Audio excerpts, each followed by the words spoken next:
Welcome to Norse Code, the #1 podcast for your Minnesota Vikings. I am your host and producer. My name is James Pagashnik. Thank you guys so much for listening. And at the other end of the tin cannon string, we have our analyst and co-host. You know him from numerous blogs and podcasts around the internet, most notably from theathletic.com. He is Mr. Useful Human, Arif Hassan. Arif, welcome to the Thanksgiving week episode of Norse Code. This is my Super Bowl. This is your Super Bowl. I was going to actually just call it your Pro Bowl, but I'm not taking it off. Is that you're not going to just, sit down and let Eric take your place on it or anything? Exactly. I'm here to play, baby. You're here, the pomp and circumstance. We got everything going. We got the expensive commercial time on it. We got everything. We got sponsors. We're good. Welcome to this double episode of Norse Code. We hope you are here to enjoy yourselves because we have quite the episode for you. Because Thanksgiving is on Thursday, and the Thursday night is usually when we release our second part of the week, where we put out the preview rather of the upcoming game. We're actually going to be hitting both of them up in this same episode. So we will be doing the review of the Cowboys game in just a moment, along with a preview of the Panthers game with Billy Marshall, and then we will be doing the mailbag. So strap in. We got a lot of stuff to cover, but before we do, just want to thank everyone for supporting Norse Code. We're hitting little milestones in our support as to like Patreon and Threadless and listenership and everything. So we just want to take a second and thank you guys so much for supporting Norse Code. It really is super appreciated. And apparently a number of you were interested based on based on what I was able to find out. Were very interested in the last bonus episode that we put up on the Patreon. So Arif giving his James Madison University honorary degree acceptance speech, I still think is one of the best things we've done in a while. So if you haven't had a chance to listen to that, now would be your opportunity to go over to patreon.com/NorseCode and donate to the show there. Tree Fitty help keeps the Loch Ness Monster at bay and does give you access to the bonus episodes. And we also have done recently a Zoom watch along with a game. We'll probably be doing that again about a week or so. So if you're interested in such things, patreon.com/NorseCode. You can also go to paypal.me/NorseCode as well. We want to thank these fine human beings for joining the Patreon this month after the last episode. Just want to thank Krishna Nelson, Kirk Powers, Posting Warrior, at Posting Warrior, TJ Self, Cheyenne Davis, Sam Delker, and Ryan Crowley. Thank you guys so much. It is super appreciated. Everything that you guys have done as far as sending out information about Norse Code to friends, whether it be on social media or in person, or if you end up just supporting the show on here. Quick message from Ryan Crowley. Says, hey, James, if you want to earmark these funds for an outdoor oven, about 10 years from now, it should get you close. Well, I don't... That's about the time you're about to give in, right? I mean, I suppose in about 10 years, I am expected to give in on whether or not a pellet grill is in my future. So I get it. But no, that is not what we're going to be doing with this money. We'll actually be using some of this month's money on sending out some swag out to some listeners who, if you have replied to the message I sent, then I have you in my book. So I have emailed anyone who messaged me that's a member of the Patreon. I did respond over the last day or two. And you have a couple more days to respond to me so I can get stuff out to you. So I'm going to be waiting into the first week of December to actually send it out. But now is your time. If you sent me a message, I have sent you something back. I just need to confirm some addresses with you people. Also, Ryan Crowley says, longtime listener, way too late to join here. Thanks for all that you and Arif do. If you have some swag this December, I would be interested. Thanks, Ryan. Ryan, you are definitely going to be getting some swag. Again, thank you guys so much for joining the Patreon. It is super appreciated. It helps us keep the show going, helps pay for all the overhead, makes it so that we can do fun things like sign up for the Zoom thing and do a 3.5 hour thing there and not have to worry about this coming out of somebody's pocket. It means that at the end of the year we can put that toward website work, or we can put that toward does Arif need a new thing in his office to help with sound? Does James need a new microphone? Is there a computer that needs to be replaced? We can do these things without worrying about it, without this going into our bank account or something. So again, thank you guys so much. We really do appreciate it. You guys are the reason why this show exists and why we've been able to be a success for over 7 years. So thank you. It is super appreciated. Is that enough shilling? Oh no, it's not enough shilling because we have the shop. I was about to wrap it up in a nice bow and be like, all right, we're good. Let's talk about the Cowboys. No. Nope. Before we talk about the Cowboys thing, did you check the email today? Yes. Oh my God. Amazing. I'm baffled first. Why? Second, adorable. So we got an email from a listener who, Ricardo.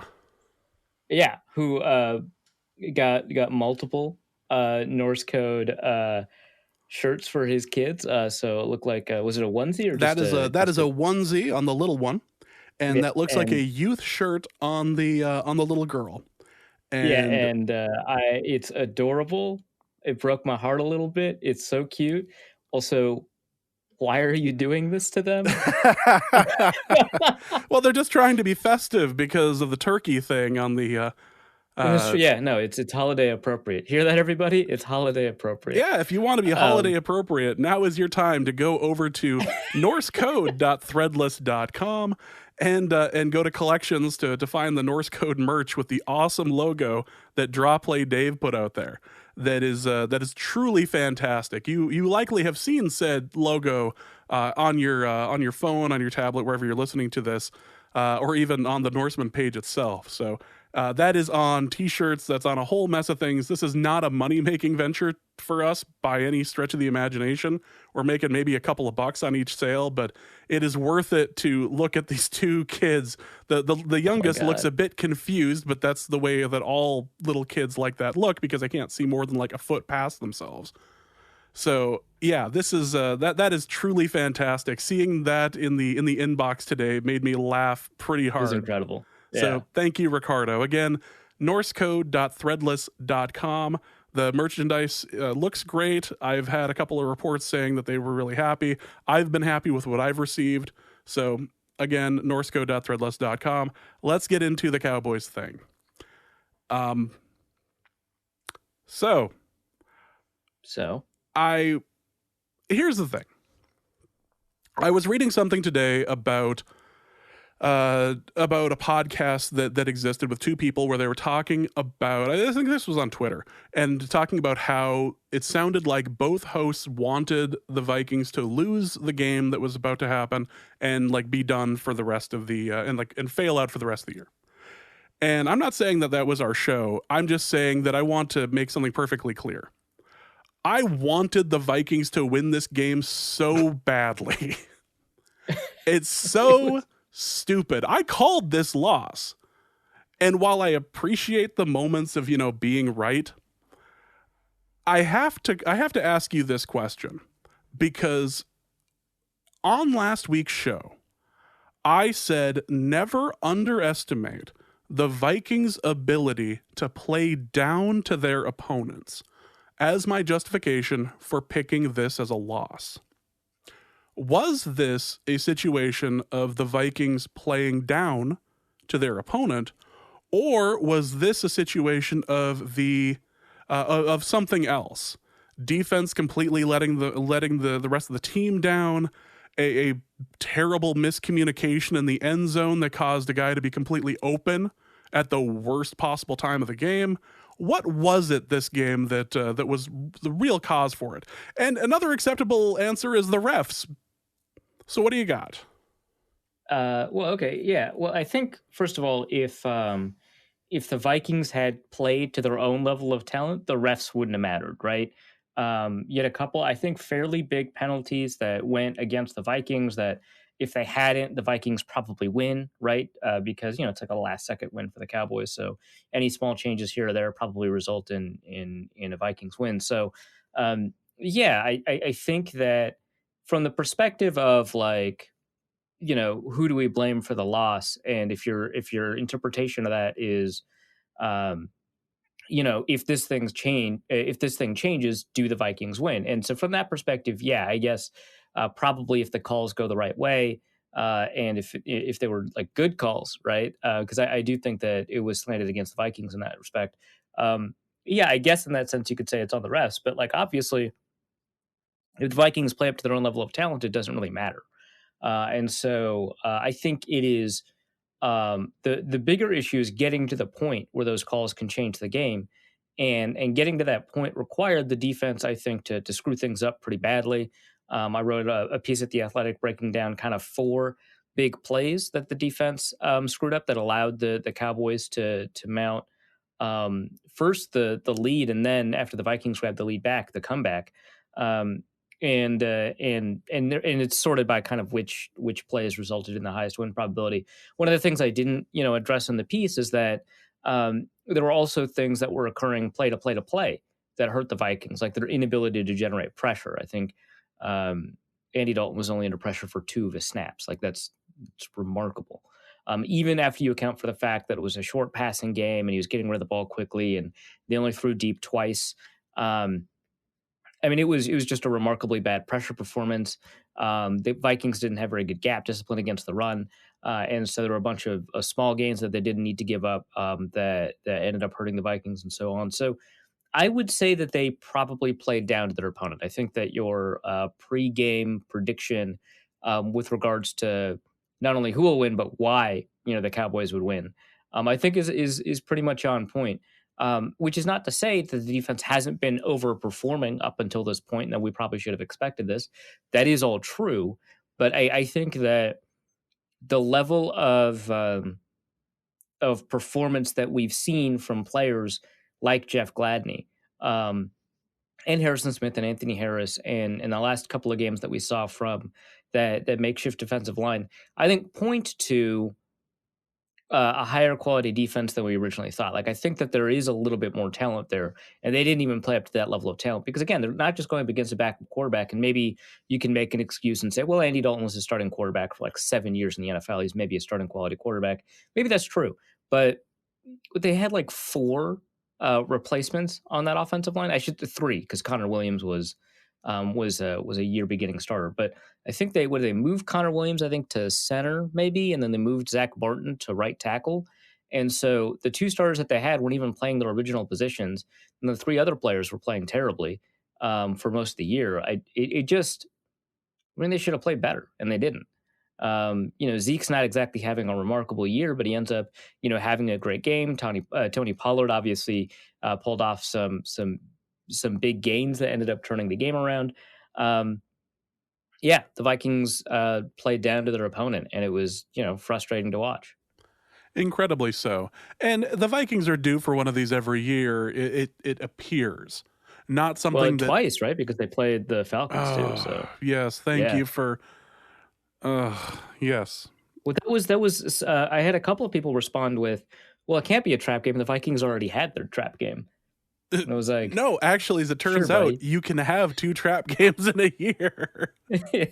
Well, that's the thing, is that if this team were any level of more than good, like if they were able to be, if they had something that was sustainable, if they had something that was more than just a couple flashes of, hey, the defense is doing really well here. Oh, Kirk Cousins is not the problem in this game. He's actually doing incredibly well. Oh, hey, the run game. Like if they were able to have, in 2 of these working at the same time instead of just like one of them working at the same, it would mean something here.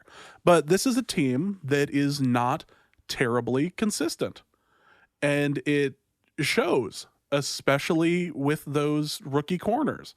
And it's hard to expect real consistency from rookie corners. Yeah, no, it's that is a big part of it. I think you've got a really volatile team that, sometimes, especially when you've got high potential rookie corners like you do with Cameron Dancer and Jeff Gladney, and to some extent Chris Boyd. I mean, he's got a ton of athleticism. When you've got those kinds of players, sometimes they can have really good games and surprise you.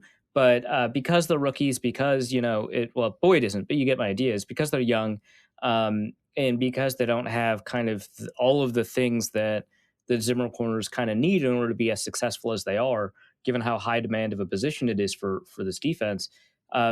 You can also just have games where they're completely put through the ringer. Our guest John Owning did a really good job kind of predicting that the CeeDee Lamb Jeff Gladney matchup would be pretty good for Lamb coming out of the slot, given their history in college and how Lamb was shut down on the outside and was doing really well in the slot for Oklahoma against TCU. That turned out to be correct. That was a preview essentially of the game and how Lamb was able to do that. But not just that, right? When we saw Gladney get turned around by, Amari Cooper, when we saw Gladney kind of lose focus and bite back towards the quarterback on in man coverage of all things, when we saw Chris Jones, miss that tackle, which the broadcast said it was a business decision. I think that is a reasonable interpretation. I think another maybe more generous interpretation that's also reasonable is that he was kind of over concerned about preventing Pollard from, jumping to the outside. So he's kind of holding that edge. If either of those are true, both of them are bad, right? I also like Pollard is not a huge running back, so it is an interesting running back to make a business decision against. And he's kind of thrown himself into tackles before, so I do want to give him a little bit of the benefit of the doubt. But it's that, or it's the weird penalty in Harrison Smith, or whatever, right? Like I think that you've got a high volatility team that, when things are clicking, they're going to put together, a surprisingly good defense. They're going to force one of the best deep passers in the NFL to only throw it deep twice. I mean, Russell Wilson was not interested in throwing deep against the Vikings, and that worked out for the most part until the final drive. And I would argue that despite the outcome of that game, that for the most part that game demonstrated what happens when you've got this high volatility team. Running against, one of the top teams in the NFL. And what's interesting is that, Cousins played well in that game. He played well against the Cowboys. The running game was working a little bit in that game. It wasn't quite like the 200 yarders we'd seen following that, but the running game was working. It wasn't against the Cowboys here, but that's kind of it. Like if you've got, a quarterback who this year has shown the ability to throw a quote unquote nearly perfect passer rating, which we'll talk about in the mailbag. Someone asked about that. And lose, that kind of demonstrates it. But also, if you've put together a good defense and the quarterback throws like 3 picks, right, you'll lose.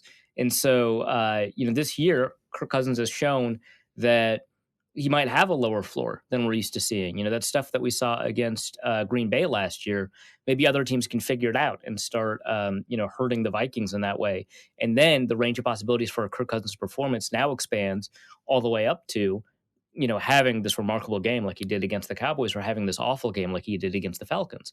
And so you've got a high volatility component at quarterback. You've got a high volatility component at cornerback. You're introducing additional volatility in the sense that, again, some quarterbacks are going to be very blitz heavy. We saw that, was it 2-3 weeks ago? Well, yeah, we saw that against Stafford. That's what I wanted to say. We saw it against the Lions. We saw it against the Packers.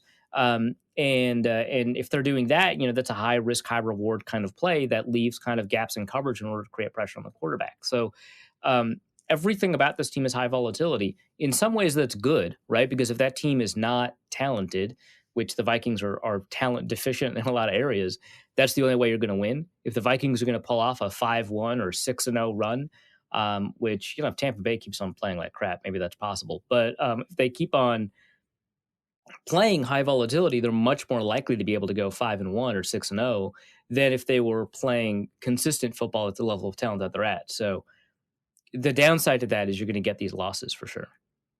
And let's be clear, it isn't easy to rip off 4 or 5 in a row. It's why you don't see it all that often in a regular season for teams. Like there's usually 2 or 3 wins, maybe a loss, but you don't see like especially inconsistent teams win out after what, starting off 1-5, like that sort of thing. Like it's not something they do.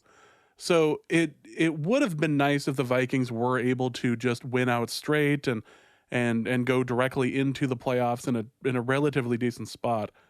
However, it does appear that if you're looking at that sort of route in order to make it to the playoffs, there are going to have to be a few things that fall your way, including Tom Brady just continuing to throw 10 yards past his receiver every time he drops back.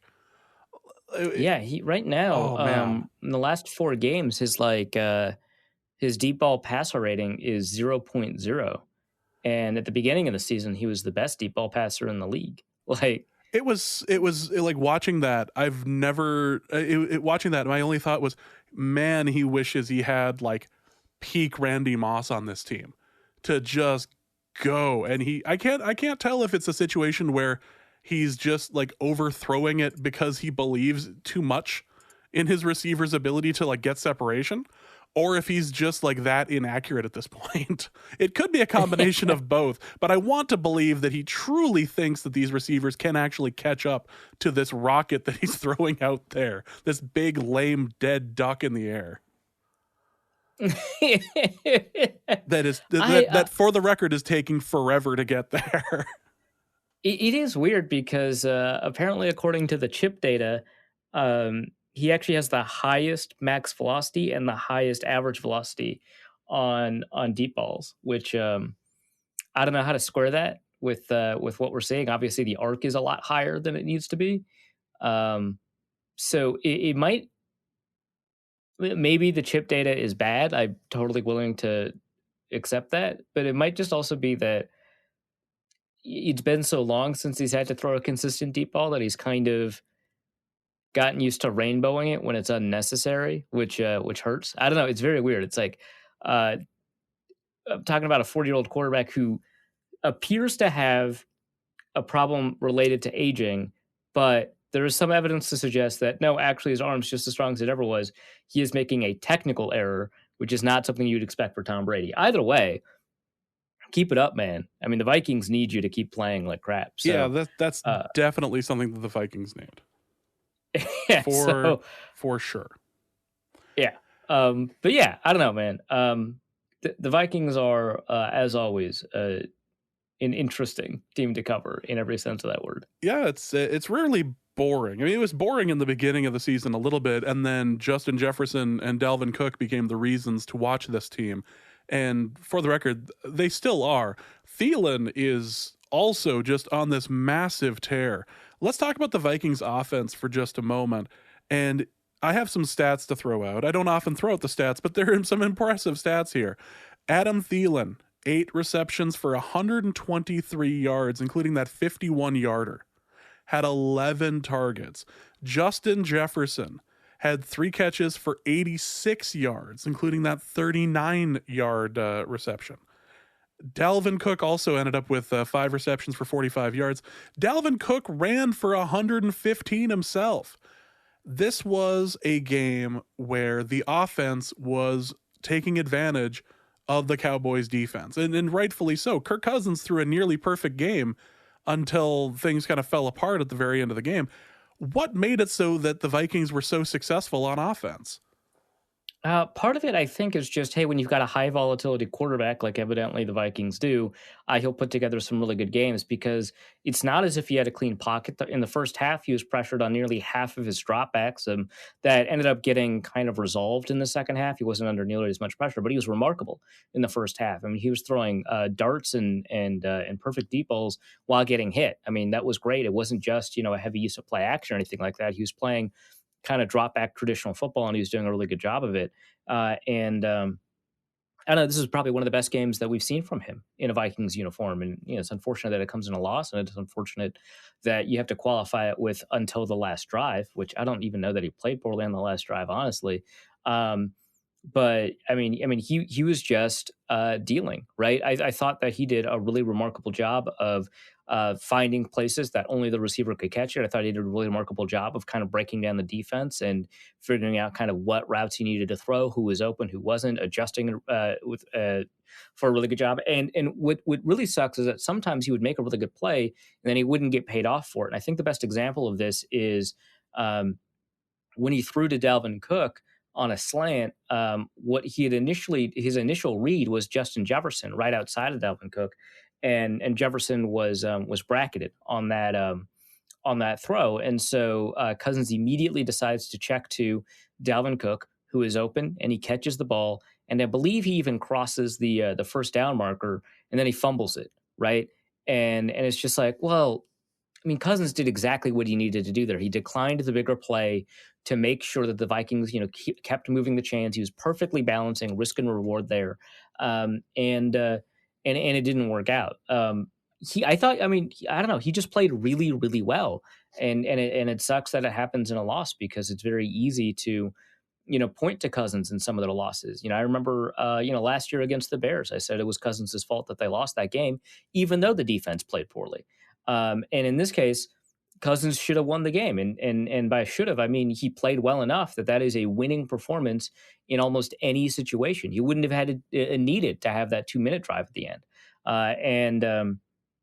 And I can't say kind of what it was that unlocked, that capability. Either, the Cowboys defense doesn't feature a lot of post-snap deception, which kind of helps him a lot. Or the matchups were just so favorable. Cousins knew exactly what he wanted to do on every play. I think Justin Jefferson is demonstrating a good amount of gravity in that he's kind of pulling coverage towards him now, and that opened up Adam Thielen, and the Vikings made them pay, and Cousins was totally comfortable with that arrangement. I do want to take an aside here and actually talk about this question because it popped up on my timeline a couple of times. And Matthew Collar, who I respect a lot, I've been on a show a couple of times. Sometimes we even cite him on this show, and I've cited him in my articles. So I want to say I agree with a lot of the way that he thinks about football. But he had a podcast today, or not today, yesterday, 2 days ago, that provoked a discussion online about Justin Jefferson only had 5 targets. And, going forward, if there's a game where Justin Jefferson only has 5 targets, someone needs to go to jail. And I don't understand this take coming from a game where Cousins was mostly perfect. And the reason he didn't end up with a perfect passer rating was because of a target to Justin Jefferson. I pushed back on this take on the timeline, and Collar clarified, well, this isn't a criticism of Cousins, right? And it can't be. Cousins had a great game. He led all quarterbacks. I didn't check, after Monday Night Football, but I suspect it's still true. He led all quarterbacks in yards per attempt, net yards per attempt, adjusted yards per attempt, adjusted net yards per attempt, and quarterback rating, passer rating, I should say. For week 11, he led all quarterbacks in those statistics. I mean, his passer rating ended up being 140 plus. So it's not a criticism of Cousins, right? Well, is it a criticism of the way they game planned? Because it resulted in one of the most efficient offensive passing performances. Like, that's good coordinating when your quarterback ends up with 140 passer rating, when your quarterback does not usually end up with a 140 passer rating. You're not holding the offense back if you design a game plan that results in 11 yards an attempt or whatever. Like, that's remarkable. That's good. More of that. I don't care how many targets. I don't care if Justin Jefferson gets 0 targets for the rest of the season if you can keep on producing, 30 plus attempts and a 140 passer rating at the same time. Like, it's just going to be good. So I found that very weird, and it's not a very good criticism of the game plan until him and Will Regetz were like, well, it's not a criticism of Cousins, so it's really just about, creating more opportunities for Jefferson, which means, and it just took a long time to say it, and this wasn't in the clip that ended up on the timeline, so, maybe that was Collar's whole point, but that it didn't really make a ton of sense because I think it focuses the conversation the wrong way. They were like, well, actually, it's just, run the ball with Dalvin Cook less. And, me, I obviously think that should be the case. I mean, Dalvin Cook was killing it 2 weeks ago and 3 weeks ago, and that's fantastic. I had an open question about whether or not that was going to be sustainable. It didn't really seem like that was going to be the case. You could excuse a blip against the Bears with the top run defense in the NFL, but the Cowboys don't necessarily have that, and Cook did all right. Yeah, okay, but why don't you just say throw the ball more, right? Like this shouldn't be about Justin Jefferson. If Cousins is throwing at 11 yards an attempt, the argument should be throw the ball more, not Justin Jefferson only has 5 targets. And then they said, well, you can find ways to manufacture touches for him. And it's like, well, the reason that we think he is good is because he gets open and then in the progression, he gets the target. I don't know that we have evidence that he's necessarily very good on screens or end arounds or whatever. I don't want to target him to target him. I mean, he gets 170 yards in games where he's just part of the progression and he is a good receiver, so he is open, right? And when you're part of the progression and open, you'll see targets. But the thing is, I would rather throw to an open Adam Thielen than a double covered Justin Jefferson. And Cousins made the same decision, and it worked out really remarkably well. I don't know. It's just such a weird criticism. And if that's not the criticism, but it's instead run the ball, just say that instead. It's so weird to say, Justin Jefferson should get more targets because when you phrase it like that, it really sounds like at the expense of who? Adam Thielen? I don't know, man. And I thought that Jefferson in my live watch was getting a little bit of extra attention. And so that's why Cousins would decline to throw it to him. And it turns out that was a great decision because, again, 11 yards an attempt. And I saw Will post a pretty good cut up of all the times Justin Jefferson was open, which is great. I love that cut up. But what's interesting in that cut up is I think there's only 1 or 2 instances where Jefferson would have been the right decision to throw it because either someone was open deep and that's who he threw it to, or someone else was first in the progression and they were open and that's who he threw it to. Great, fantastic. Who cares if Justin Jefferson is open if the first guy's open? So I don't know. It was very weird. I'm not usually into X person needs more targets just because I think, that will, if you've got a decent enough quarterback, and the Vikings certainly do, targets will appear for that person. Maybe not in every game, but if they're good enough to demand extra targets, targets will appear. If the argument is not that we should Randy ratio Justin Jefferson, which the biggest problem with the Randy ratio is probably that it was public, not that it was a bad use of statistics, although it was that too. That's just weird to me. Like I think Justin Jefferson's really good. I don't think he is a top 2 receiver in the NFL. Like, I don't think that you should change your game plan so extraordinarily much that you've decided that Adam Thielen should get the shaft in terms of targets. If he's open, he's open. So I thought that was just a very weird criticism. He hasn't been a target of a ton of screens, so we don't know if he's very good at that. Screens get 4.5 yards per attempt. So we're starting at a baseline, at least this year, the top 25 targets in terms of screen passes at wide receiver have averaged 4.5 yards per target. Do we really like that's the baseline? If he's better than the average receiver at those screen passes, maybe he gets 6.5 yards per target on screens. Well, they're throwing at 11. I don't know. So I don't know. I don't think that we should focus our discussion on X person needs more targets, right? Like I think if the argument is run the ball less, then yeah, I'm totally on board. But if it's Justin Jefferson didn't get enough targets, I don't know why we would begin that discussion there. Well, here's a question and something that's been floating around on Twitter the last day or so. And maybe this is just the sort of question that comes from someone who wants the Vikings to tank or wants to kind of have a less explosive offense. Like, we don't always have to go into 5th gear. We can just cruise in 4th for a while, like that sort of thing. Do you feel like the Vikings are overusing Dalvin Cook in a year that on paper likely won't end up mattering for playoff purposes? Yeah, and Courtney Cronin made this point really well. And we talked about it a little bit in the press box during the game. I think probably what happened is that Cronin and my colleague Chad Graff were chatting or texting or something, because Chad is the one that brought it up to me, and then Courtney is the one who ended up tweeting it out. But the Vikings drafted Alexander Mattison in the 3rd round so they could have the backup presence that Dalvin Cook would, you would want to have, right? So that he'd have his Latavius Murray, right? That you'd have, Adrian Peterson's Jerick McKinnon or Toby Gerhart, where Toby Gerhart was actually pretty good for the Vikings when he was a backup. Um, where you would spell, your clearly elite running back with a very high level backup at points in the game in order to preserve them. And he got 5 snaps in this game, 5. And he's gotten like 30 plus touches, I think, for the past 3 games. And, it's tempting, right? Because was it 25 touches or something? He got 250 yards, a couple weeks ago, and then 19 touches, he got 220 or something like that, right? Um, and you just think, well, we hit the 25 touch threshold. He hasn't hit, that big play. If we give him a couple more touches, maybe he will hit that big play.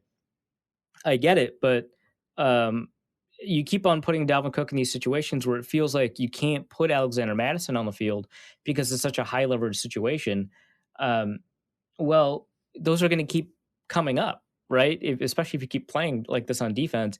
And I'd rather have Dalvin Cook on the field on that 2-minute drill than Alexander Madison, but I'd rather have a ready to go Dalvin Cook than one who just got hit 30 times. And he took some brutal hits in this game. So there's a reason they should be giving Devin Cook the ball less, and it's not just that running the ball is not that great or that Devin Cook is not an efficient passing target. It's also at the point when a running back matters the most, you're going to want him, not someone else, and so you're not going to want to overwork him to get to that point. So yeah, I don't know, man. He got beat up, and that's on the Vikings for their weird running back rotation there. If Alexander Madison is worth a 3rd-round pick, and the Vikings are pretty adamant that he is, and I think the evidence suggests so far that he is. Maybe, I mean, his production is worth a 3rd-round pick. I'll say that.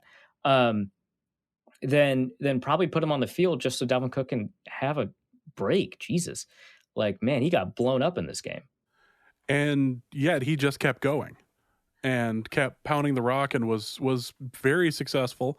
Someone else who was incredibly successful was Adam Thielen, who, despite having a bit of a hand injury scare early in the game, proceeded to just go off and become an excellent target in the red zone again, twice this game. I believe that he is still leading the league in touchdowns. Yeah, something like 11 touchdowns in 10 games or something absurd like that. That's going to come back. He's probably not going to score touchdowns at this rate going forward. I think everyone's fine with that. Yeah, but remarkable. It really is remarkable. No one's expecting him to have like 25 by the end of the year. Don't get me wrong. Those of us who picked him up at some point in fantasy it was a wonderful, wonderful decision. However, let's be clear, and Justin Jefferson as well. Really great game. Solid for him, and a couple of really fantastic catches. Really coming into his own. And the Thielen catch in the end zone is the one that I want to pick up, or the one I want to talk about right now. And this wasn't the easy one. This was the one-handed twist, tuck, tap. It was the move that they didn't show on NFL.com when they were like showing out the game. What a fantastic, fantastic move. And is he, I guess the question is this the best year of his career, or is this still second to the year when he was just going off for 100 yards each game? I don't think we're actually at peak Adam Thielen yet. I think that there have been at least 2 years where he's been better. But and obviously the one where he's going up 100 yards a game for 8 consecutive games. I mean, that was just remarkable. But I thought we saw a better Adam Thielen the year before that too, which is not to drag too much on this one. But, I think that Adam Thielen probably wins that contested catch at the end of the game. I think that Adam Thielen wins a couple of the of the balls that weren't going his way this year.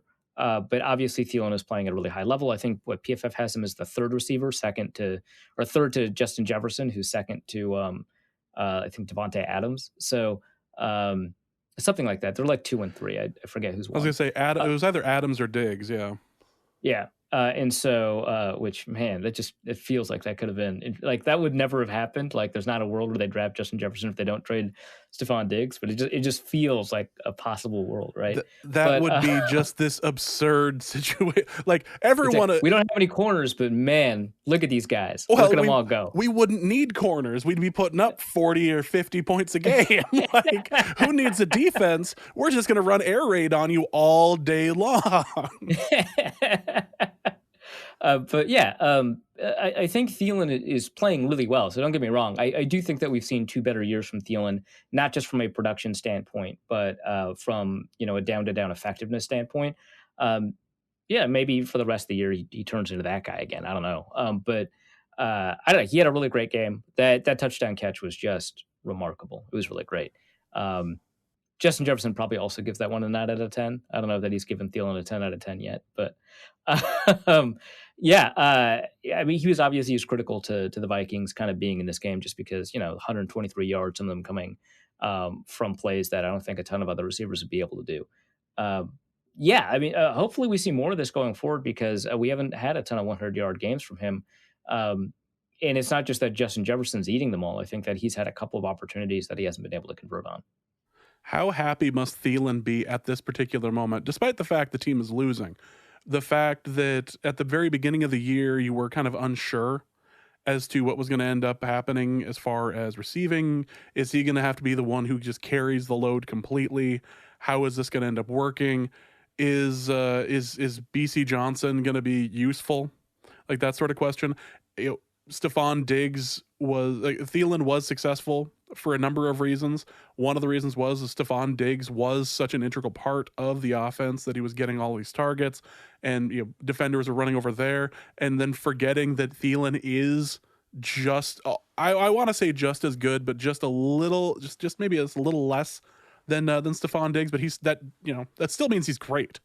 Like he's still useful. Yeah. He's still useful there, and it turns out that Justin Jefferson, just in his rookie year, is just scorching this path and is doing really, really well with tiptoe catches, with moves, with the how long was that reception?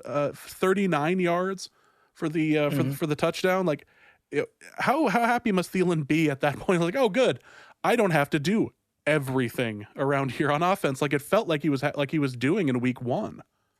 Yeah, I mean, knowing that defenses can't treat them like they did in week 1, where they can, double or triple or and when I say like triple cover, it's not that they're putting like 3 players on them, but it's that they're tightening the zones around him so that there's always 3 people kind of within his orbit if a target goes his way.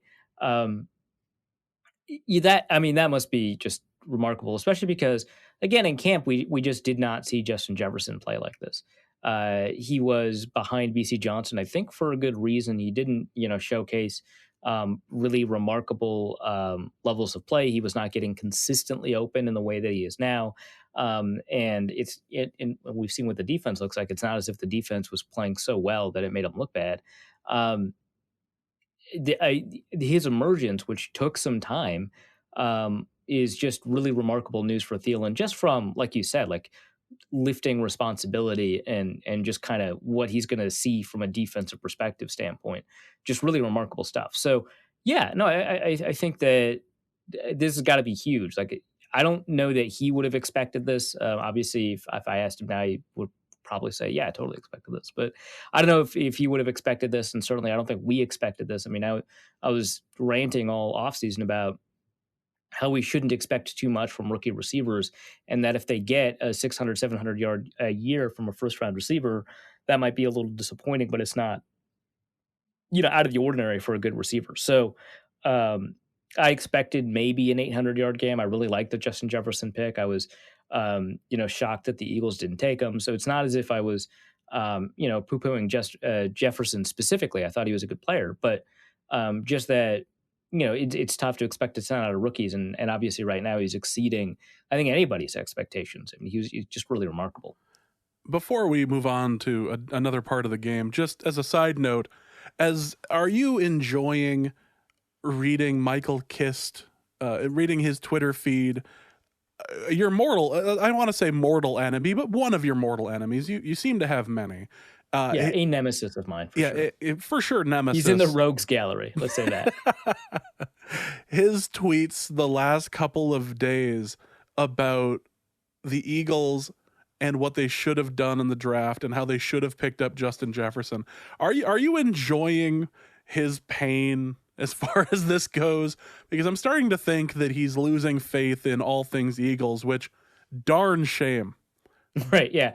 I want to be clear. I don't really hate the Eagles too much, but I do like it when Michael Kist specifically feels pain. So that's good.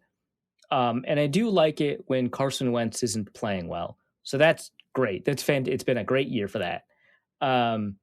So that's awesome. I do want Jalen Hurts to succeed. So it sucks that he doesn't have a supporting cast, but I'll take it for the benefits that it provides me, which is a sad Michael Kist, a sad Ben Natan, and a bad Carson Wentz. I'll take all of that.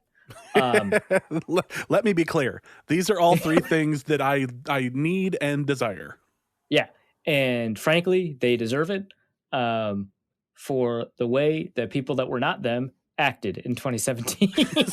which leads me to the point you were telling people let's put the brakes on the whole Carson Wentz hate thing. You didn't want to be a part of the bandwagon. You didn't want to be a part of the piling on that's been happening with the Carson Wentz thing. It felt like piling on, and then someone pointed out, actually, no, Eagles fans deserve this. And I decided, that's a good point. It did not take me a lot to convince me. Meanwhile, I should keep going. Meanwhile, I was calling you a take hipster for being out there first. We don't need to go in the a take hipster would go in the other direction and say, Carson Wentz isn't getting the credit he deserves. Oh, look at the supporting. No, he's bad, right? So this is not take hipsterism, right? No, but I'm not being contrarian. I'm not saying I got to Carson Wentz is bad first. No, although if we wanted to have that discussion, we could. There it is. I was wondering when it was going to be the whole, but I hated Carson Wentz before any of you people. I saw his negative qualities. It wasn't about that. It was just, man, this guy is having a really bad year. And I've pointed that out like a dozen times. Is it worth pointing it out a baker's dozen times? And it turns out ultimately the answer is yes, but I needed to ask the question. I needed to know. And the feedback was overwhelmingly positive about being negative. I'm not entirely sure how to move on from that. That's one hell of a sentence right there. So Kirk Cousins has a problem at the end of the game. This was something that, I'm not entirely sure how you successfully break this down, but the point was that the Vikings ended up giving up a score. It was a miscommunication, to say the very least, that allowed the touchdown, which then led to Kirk Cousins attempting a comeback late in the fourth quarter with predictable results. Yeah, although I don't know how much that is on Cousins. So I didn't love the check down to Dalvin Cook to begin. I think it was, a 6-yard gainer, I think, but he got out of bounds. So fine, whatever. It's 2nd and 4, 2nd and 6 or something like that. And you've got a couple of shots. Perfect crosser to Justin Jefferson. He drops it. That sucks. And then on 3rd down, it's a contested throw to Thielen. I thought it was a fairly accurate throw, but it falls to the ground and... or was that 4th down? Was there a throwaway in there? I'm trying to remember now. But I thought for the most part, Cousins didn't play, that series all that poorly. But as a number of people have pointed out, and this is just so weird, it's tough to have this discussion because, you want to say, hey, you don't want to blame Cousins for the loss, but obviously if Cousins had played better in the final moments, maybe that would have resulted in a win. And this has been a consistent problem of Cousins. And so the question is, how much can we talk about Cousins' inability to get things done in the final 2 minutes? Or in this case, minute 33, or minute 37, it looks like. How much can we talk about Cousins' inability to get things done in the final minute and 37 seconds? And how much can we talk about kind of who kind of bears the responsibility for losing this game, because this is a consistent issue with Cousins that he can't kind of push the team forward in the final drive. But it also should not have come down to that, right? Like Cousins probably shouldn't have been forced to be in that situation against Seattle because the Vikings only needed to get 1 yard. Or not even that. It's actually, yeah, because what, it was like a 37-second drive that he had against Seattle? Yeah. And it just kind of fizzled out. But yeah, like, okay, how many times can we have this discussion before acknowledging that also that these situations are going to pop up throughout the year, and that you want a quarterback that's got the ability to, play it out? Because if none of these losses that occur in the final 2 minutes are his fault, and we acknowledge that, can we then go on to have the second discussion about whether or not Cousins can be a solution instead of not the problem, right? And I think that is not like an appropriate framing for this particular game, because he was clearly the solution. He was playing really well, and he played well enough to win. But because, you think about it, like if Dalvin Cook doesn't fumble, right, that's probably another at least 3 to 7 points. They win the game. Does it make sense to have this discussion? And I think it's always weird because it's always about kind of what the jumping off point for that discussion is. If he had an average game and then we'd gotten to this point, I think it would make a lot more sense to talk about it. But he had a remarkable game and then we got to this point. In this situation, I thought he played the 2-minute drill well enough. Like, I thought he was doing his job. And you lose a contested catch and you have a drop on a crosser. Well, Jesus, man, like what more can you ask? Like, there's not much you can do. It's like 2 years ago, Cousins actually led that comeback drive against Green Bay to tie the game on that corner throw to Adam Thielen. One of the best throws I've ever seen Cousins make. But what was interesting is the previous drive, I thought, was the last Vikings drive of the game, because he throws it to, it was actually the two previous drives, actually, because like one of them he threw it to Laquan Treadwell and it bounced off his hands. It became an interception. To get the ball back, he throws it to Stephon Diggs. Diggs stops when he shouldn't have. That becomes an interception. And you're like, and maybe I'm confusing the two Green Bay games, but and that must have been 2 years ago, not last year. But how much of that is Cousins' fault? None, really. But you end up with this like consistent theme where we're kind of roping in these games that aren't his fault with games where he could have reasonably been expected to put it together and win. In this specific scenario, I would not say it's on Cousins, but his history of production here in this scenario, brings up the question again. We're not having this discussion about Tom Brady, right? Who had a 2-minute drill where he could have won the game against the LA Rams and reestablished, how threatening in the NFC the Buccaneers are, and finished 8-3 instead of 7-4, and he screwed it up. I mean, he played poorly. Like he threw just an awful interception to Jordan Fuller at the end, and we're not having a discussion about there's Tom Brady's inability to perform in the 2-minute drill, right? Because that's kind of an absurd thing to say, right? Because he's famously good at that sort of thing. And so his history gives him credit in this. And so instead we're just saying, well, he had a bad game. We're not saying he performed poorly in the clutch. I think largely, I don't know what every individual person is saying, but, no one is saying, God, he really didn't, perform in the clutch. He didn't perform all game. That was it. But, he's performed in the clutch so often that we give him kind of the benefit of the doubt in terms of what we're willing to focus on. Now, Cousins doesn't have that credit built up for him. He's very rarely performed in the clutch. Like, obviously, the 20-point comeback against the Broncos last year, that was great. But for the most part, we just haven't had comebacks in the Cousins era.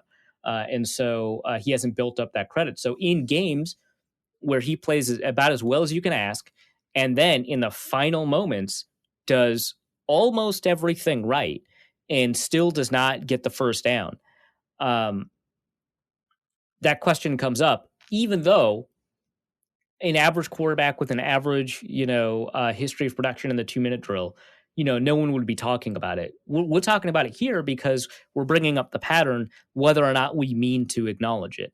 And so is it a problem that Cousins does not consistently perform the 2-minute drill?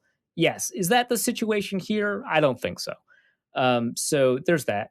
I think I got or we got a mailbag question. Why is this the case? Why don't the Vikings perform in the 2-minute drill? Is this a Kirk Cousins thing? Is it, and this is tough to answer because for the most part, I don't really believe that much in clutchness. And I don't want to say, I don't think that certain players can't wither under pressure or whatever. I just think that the universe of players where that's true is very small. Because you getting to the NFL and playing quarterback, you typically get weeded out by that point.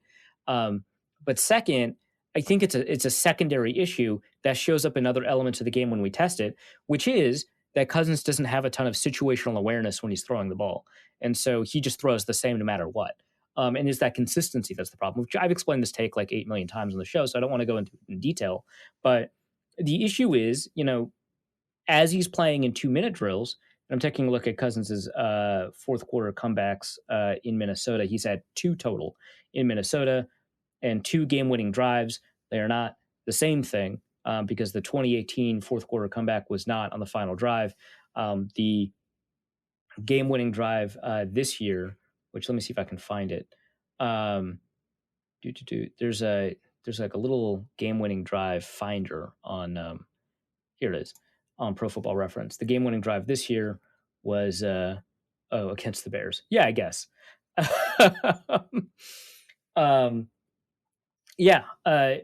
He's only had 2, right? And the Vikings certainly have had more than 2 situations where they've needed a fourth quarter comeback.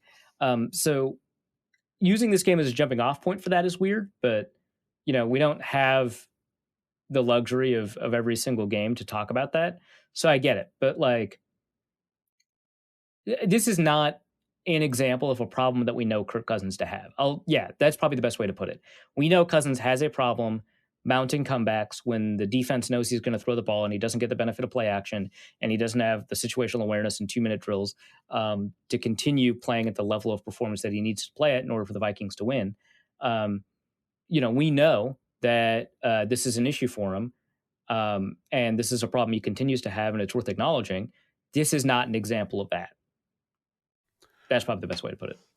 I can't remember if we discussed this in the Colts preview or review or not, but the parallels between him and Phillip Rivers just really stick out to me for some reason. Like I can't figure out if he's a rich man's Phillip Rivers or a poor man's. Like it's an odd because there are things about Kirk Cousins that are very good.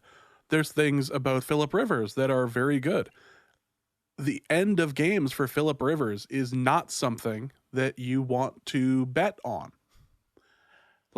It's kind of weird because I think we know this to be the case, but also he's got 28 fourth quarter comebacks. And I think the reason for that is he's just been in so many situations. First of all, early in his career, this wasn't a huge issue for him. A good chunk of those are in the first half of his career. But the second thing is, if you're always in a situation where you have to come back in the fourth quarter, if you're as bad as Cousins is at fourth quarter comebacks, you'll still come away with like 14 of them in a career as long as Phillip Rivers is. So, that's an interesting point. I don't think their play styles are very similar or anything like that. But when it comes to high level performance over the course of most of the game and then getting to a 2-minute drill and seeing how they perform. Yeah, there's something I think there to have in that discussion. Is he the Costco version? Is he the Target? Is he the Walmart off-brand version of I keep trying because he's not a terrible version, but it is something that's worth mentioning. I suppose the only thing that we haven't really discussed is the lack or how the play of the offensive line was and whether or not the Vikings were being taken out on some pretty kind of sketchy ref calls, including that opening fumble by Kirk Cousins, which you could likely successfully argue was a helmet to helmet right in front of the ref. Yeah, that should have been a helmet to helmet. Which I don't like. I understand why that rule exists, and it's a good thing that rule exists. I I hate seeing it called because I don't know how much players can do about it. But this is a perfect, if you're going to ever call it, this is a perfect example of you calling it. So there's that. There's the Harrison Smith one. Those are the two big ones that, but I feel like there were a couple of others throughout the game. But those two big ones stand out in my mind as just brutally bad. There might have been a pass interference that they should have thrown, but I don't think that got on the broadcast. I think that's just something that I saw with my eyes in the game. But yeah, really hurt the Vikings. And what about the play of the offensive line? Garrett Bradbury, for instance, had a pretty rotten PFF grade as far as the game and he played concerned. poorly. It matches my evaluation based off of watching it. I think that everybody, but so this is weird. I don't know if I said this to you or if I said this to someone else. I think I said it to Chad actually.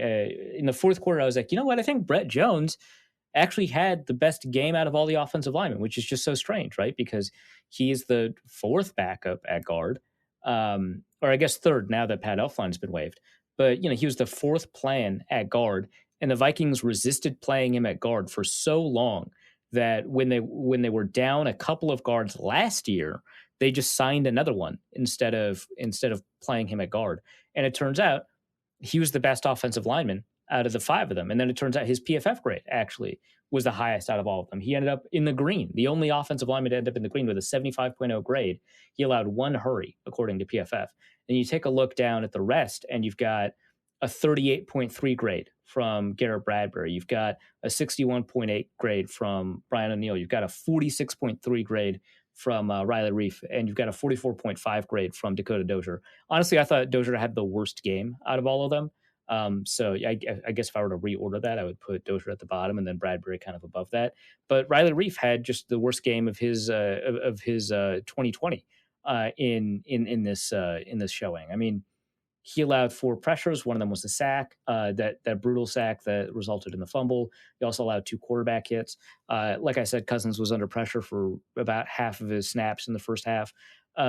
Just an awful game from the offensive line, almost all around. It is just so funny to me that Brett Jones had the best game out of all of them, because the Vikings just never wanted him to play guard, and they were just kind of forced into it because they knew they couldn't get a new guard in time to play the game after it became clear that they would need another guard to play, which is like just so strange, right? Because they didn't need to waive Pat Elflein, but I think they made the decision to waive him before they knew that Drew Samia would be on the COVID protocol. But yeah, they ended up in a situation where, because it takes time to sign a guard now, or any player, they needed to get somebody in house. It was either Aviante Collins or Brett Jones, and I guess Brett Jones impressed them more. So yeah, very strange that he was the only good player in the game. And I was paying particular attention, which is why it was easy for me to say it during the game. But very funny to me. And Dakota Dozier was so bad, dude. He was so bad. Couple of penalties, or is it just the one penalty, I think? And then he allowed not just the 4 hurries, but his run blocking, I think, was just abysmal. He was getting driven back into the pocket. He was opening up rush lanes for defenders to get through, but not for running backs to get through. Just absolutely brutal. Yeah, it was the worst offensive line showing I think we've seen all season. Is there anything against a defensive line that, like, you'd think it would be true against the Bears, right? Like, they've got Khalil Mack, right? But like, DeMarcus Lawrence is good and all, but he's no Khalil Mack. I mean, this was just not good. Let's not good. No. Is there anything else that needs to be said about this game, or can we move on to I want to say the least surprising Vikings news of the year, which is that Adam Thielen is now on the COVID list until he tests out of it. Yeah, of course.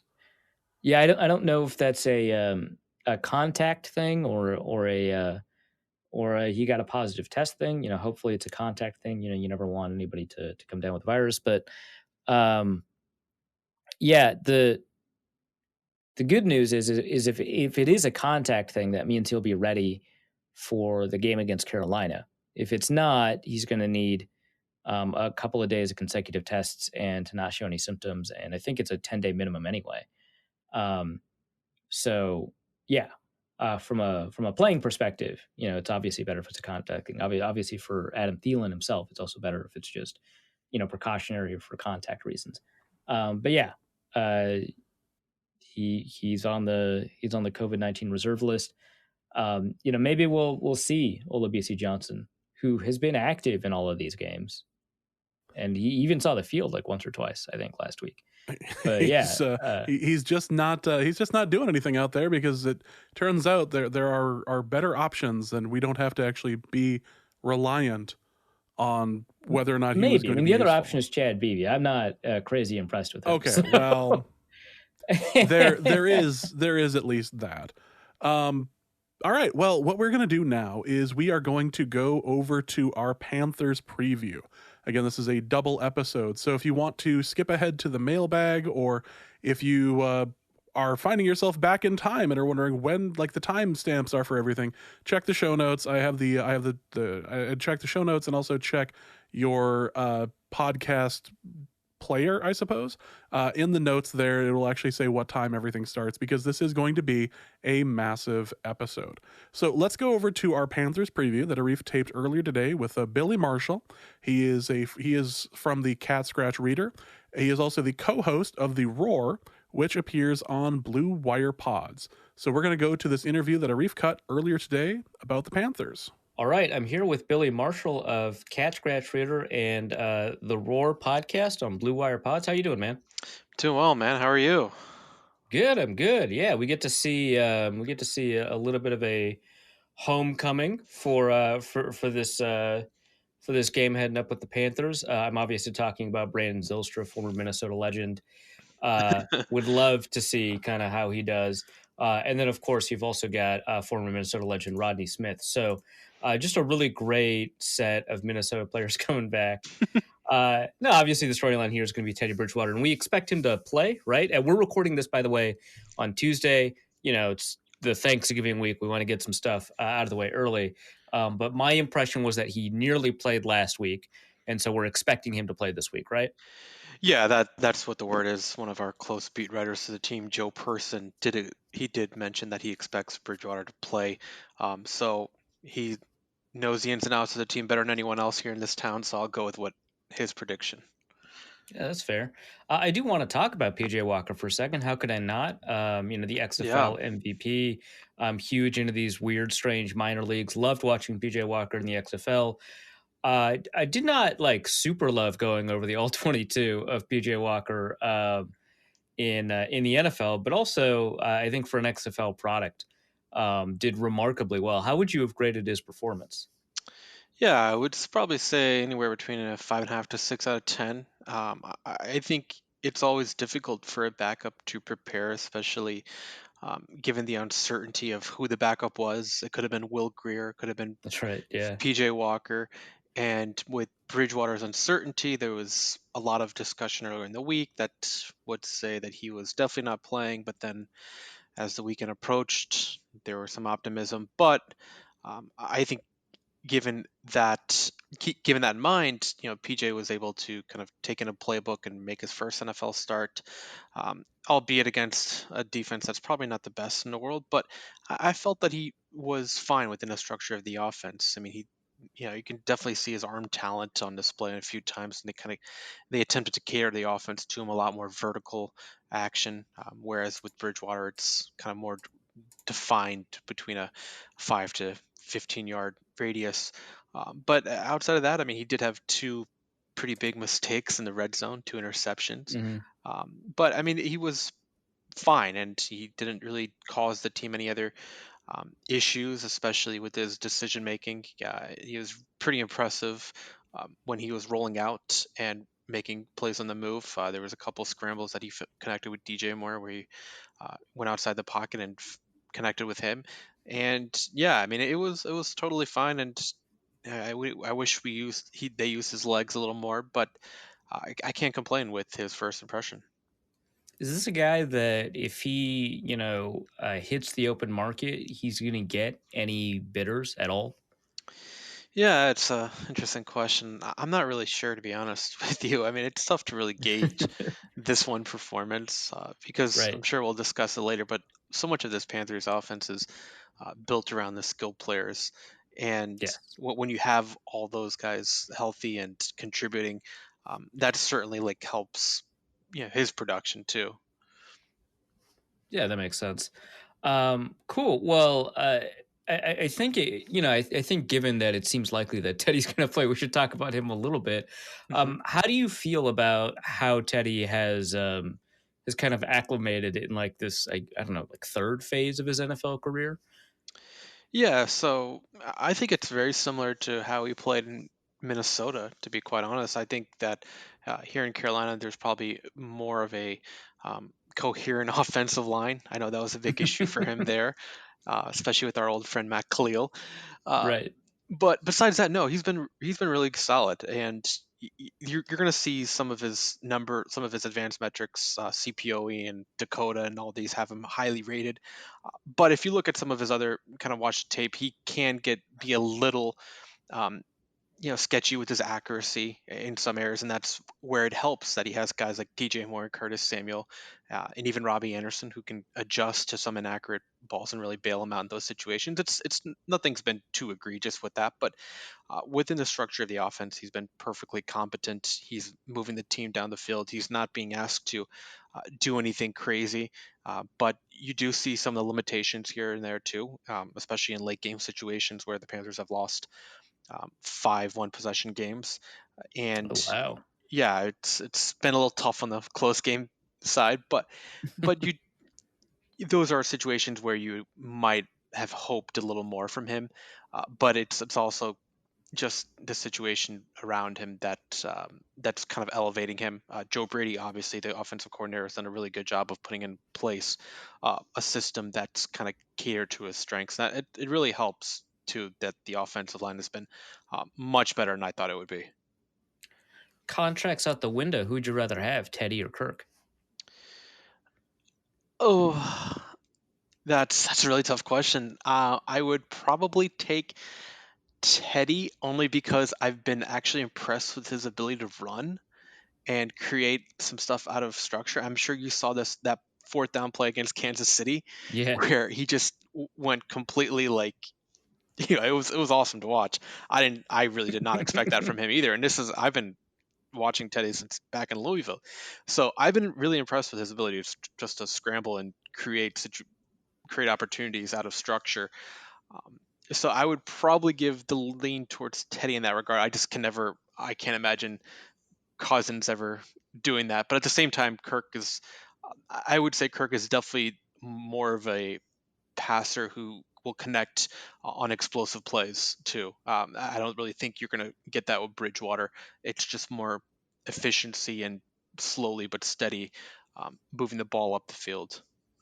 Is there like a feeling that by adding Bridgewater to the team that you've kind of consigned yourself to a QB purgatory? Like, he's playing well enough to win. I don't know if he's playing well enough that you'd be confident he can lead you to multiple playoff wins in a row.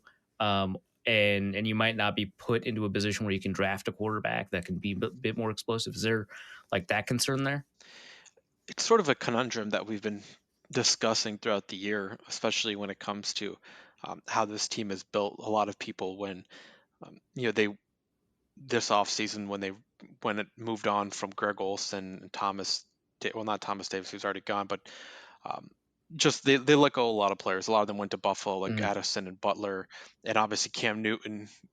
Right. He moved on, so there was kind of like some in the fan base were just like, let's just tear it down. Let's try to find a quarterback in this draft or the next draft, but obviously the Panthers went in a different direction. They signed Bridgewater. They signed a few offensive linemen. They signed Robbie Anderson, so they were hoping for some type of coherency on the offensive side of the ball, and we've seen that. You've seen the offense that's an above average unit, but at the same time, it's still not a unit where you could overcome some of the issues and adjustments that defenses will give towards it. So for me, and I was speaking to a few Kansas City guys a couple weeks ago, I compared it to Alex Smith's situation that they were facing a couple years ago, and they obviously had some great scouts. They were able to trade up for Mahomes, but I think that's going to be a situation that Carolina is going to face itself in the next couple years because the roster is still not at the level where I think you should be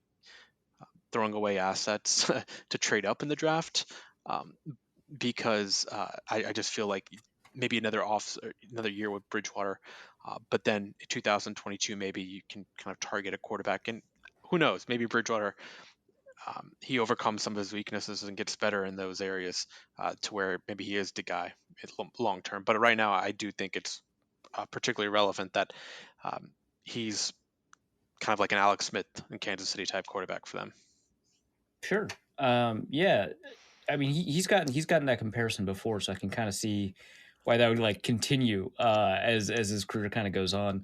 Not a bad draft to try and find your Patrick Mahomes in, given the number of quarterbacks that seem to be kind of available. I'm sure Mm-hmm. that's going to be a huge talker for Carolina folks. Let's talk a little bit about the offensive line, so we can reserve the discussion about that super impressive skill group for just a little bit longer before we head to the defense. So I think you and I are both pretty happy that Taylor Moton's gotten his chance to play. I think that he's played really well Mm-hmm. at right tackle. I think was it John Miller at right guard? I think is, I would say, exceeding my expectations. Yes. Yeah, like based off his play in Buffalo, yeah. And then you've got Matt Paradis at center, who I think he struggled like 1 or 2 years ago, and so it seems like he's playing well again. That's nice to see. And then trading for Russell Okung at left tackle. But I think was it Dennis Daly got some play in recent games, right? How has he been playing? Yeah, so Daly's more of like the versatile offensive lineman. They're having him at left guard. They're having him sometimes at left tackle. But this past game, he played at right guard. He played 28 snaps because Miller wasn't healthy enough to go. And he's been pretty well. And unfortunately for him, he got injured in that game, so they had to bring on their third string uh, guard, Oof. Michael Schofield. I'm not sure what the situation is for this upcoming week, but Schofield was fine. I The mean, he's been former Chargers. Did he also play for the Cardinals? No, the Chargers. That's at it. Broncos. Yeah, he won a Oh, Super Bowl okay. with them. Yeah, I think he was drafted by Denver, then he went to LA. Um, Okay. but yeah, no, Schofield was fine too, and but yeah, Daly's been a pretty good draft pick for them. I mean, he was picked in the 6th round. Last year, he started a few games at left tackle, and he was pretty good. But this year, they're kind of moving him all over the place, and he's held up his end of the bargain. So, gotta give him credit there. All right. So you take a look at this offensive line, and I don't know. It feels so different than it was a couple of years ago. Because I remember, you had Daryl Williams, you had Matt Khalil, you had Ryan Khalil, you had a Yep. number of other names on it not too long ago. How do you feel that this offensive line, generally speaking, is holding up? Because to me, I think it's kind of overperforming my expectations. No, 100%. I certainly agree with you. I think most people coming into this season knew that the one steady force would be Taylor Moton, and he's held up his end of the bargain. For me, John Miller was such an unknown. A few Bengals guys, I know one of our mutual friends, Joe Goodberry, was kind of, Mhm. he said he liked the signing when he signed with Cincinnati, but then he kind of underperformed there. But I watched some of his tape in Cincinnati and Buffalo, and he looked okay. Maybe he had a little potential, but he's certainly exceeded my expectations. And the same thing with Paradis. He was given a big contract by this team a couple off seasons ago. He was one of the top centers in the market that year, and he didn't play well last year at all.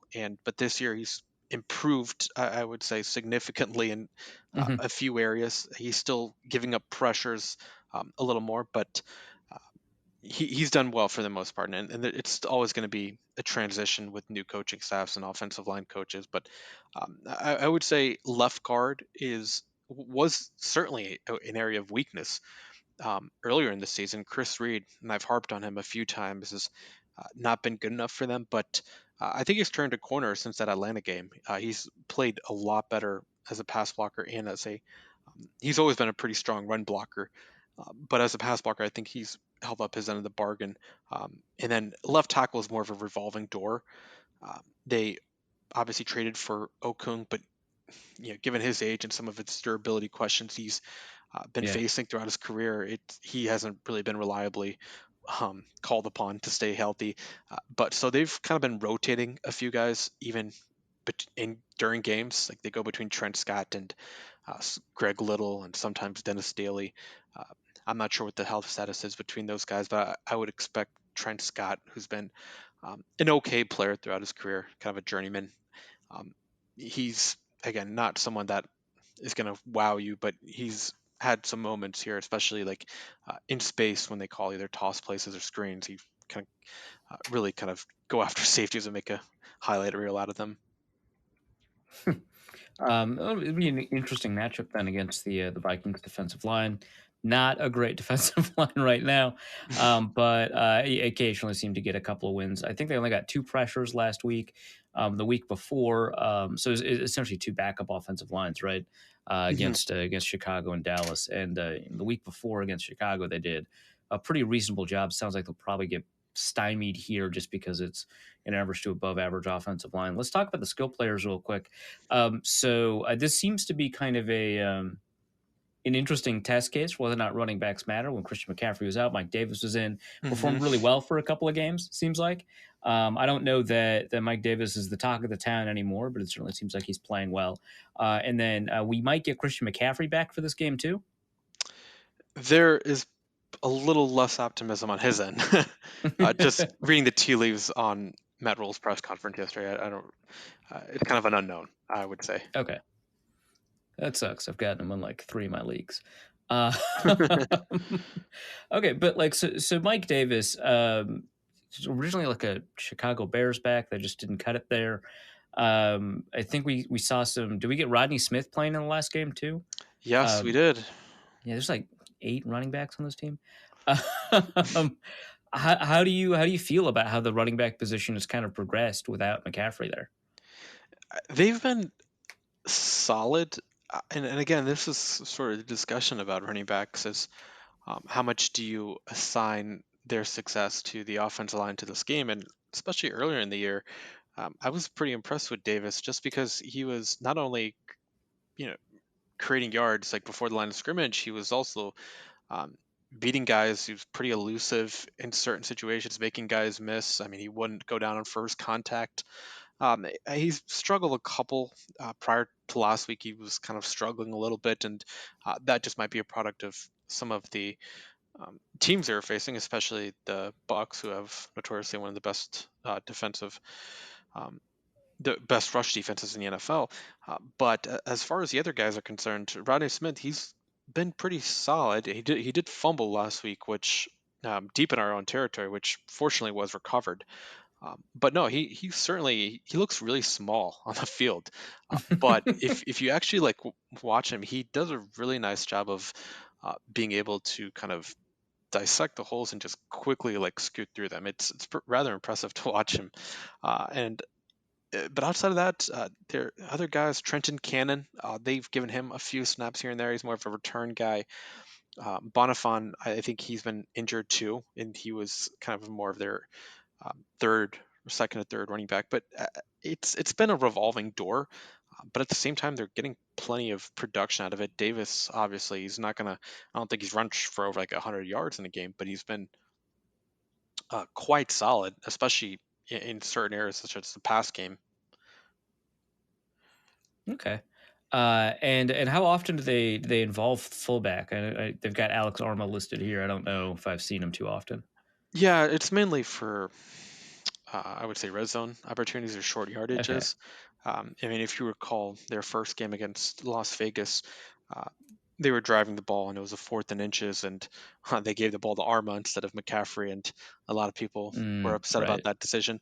But that's sort of how they utilize him, just to either on those spider Y2 bananas play action, kind of target him in the flat or give him a few opportunities in short yard situations. That's sort of like his main calling card.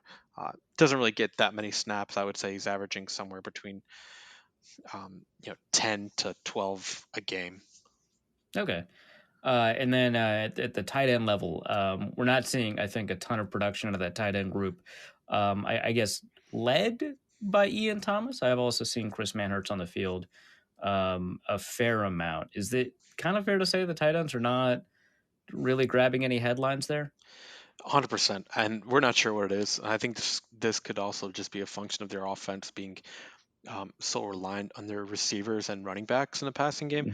Mm-hmm. But we've been wondering why haven't they been able to utilize the tight ends? And every time I watched the all 22, Thomas and Manhurts, to his credit, they've been doing a pretty good job running routes. So it's not like they're um, not showing any effort or not running the cleanest routes. Sometimes they do get open, but Bridgewater opts to go elsewhere. But yeah, it's just not really a big part of their offense. Manhurst probably gets a little more snaps because he's used as a blocker. He's more of their blocking tight end.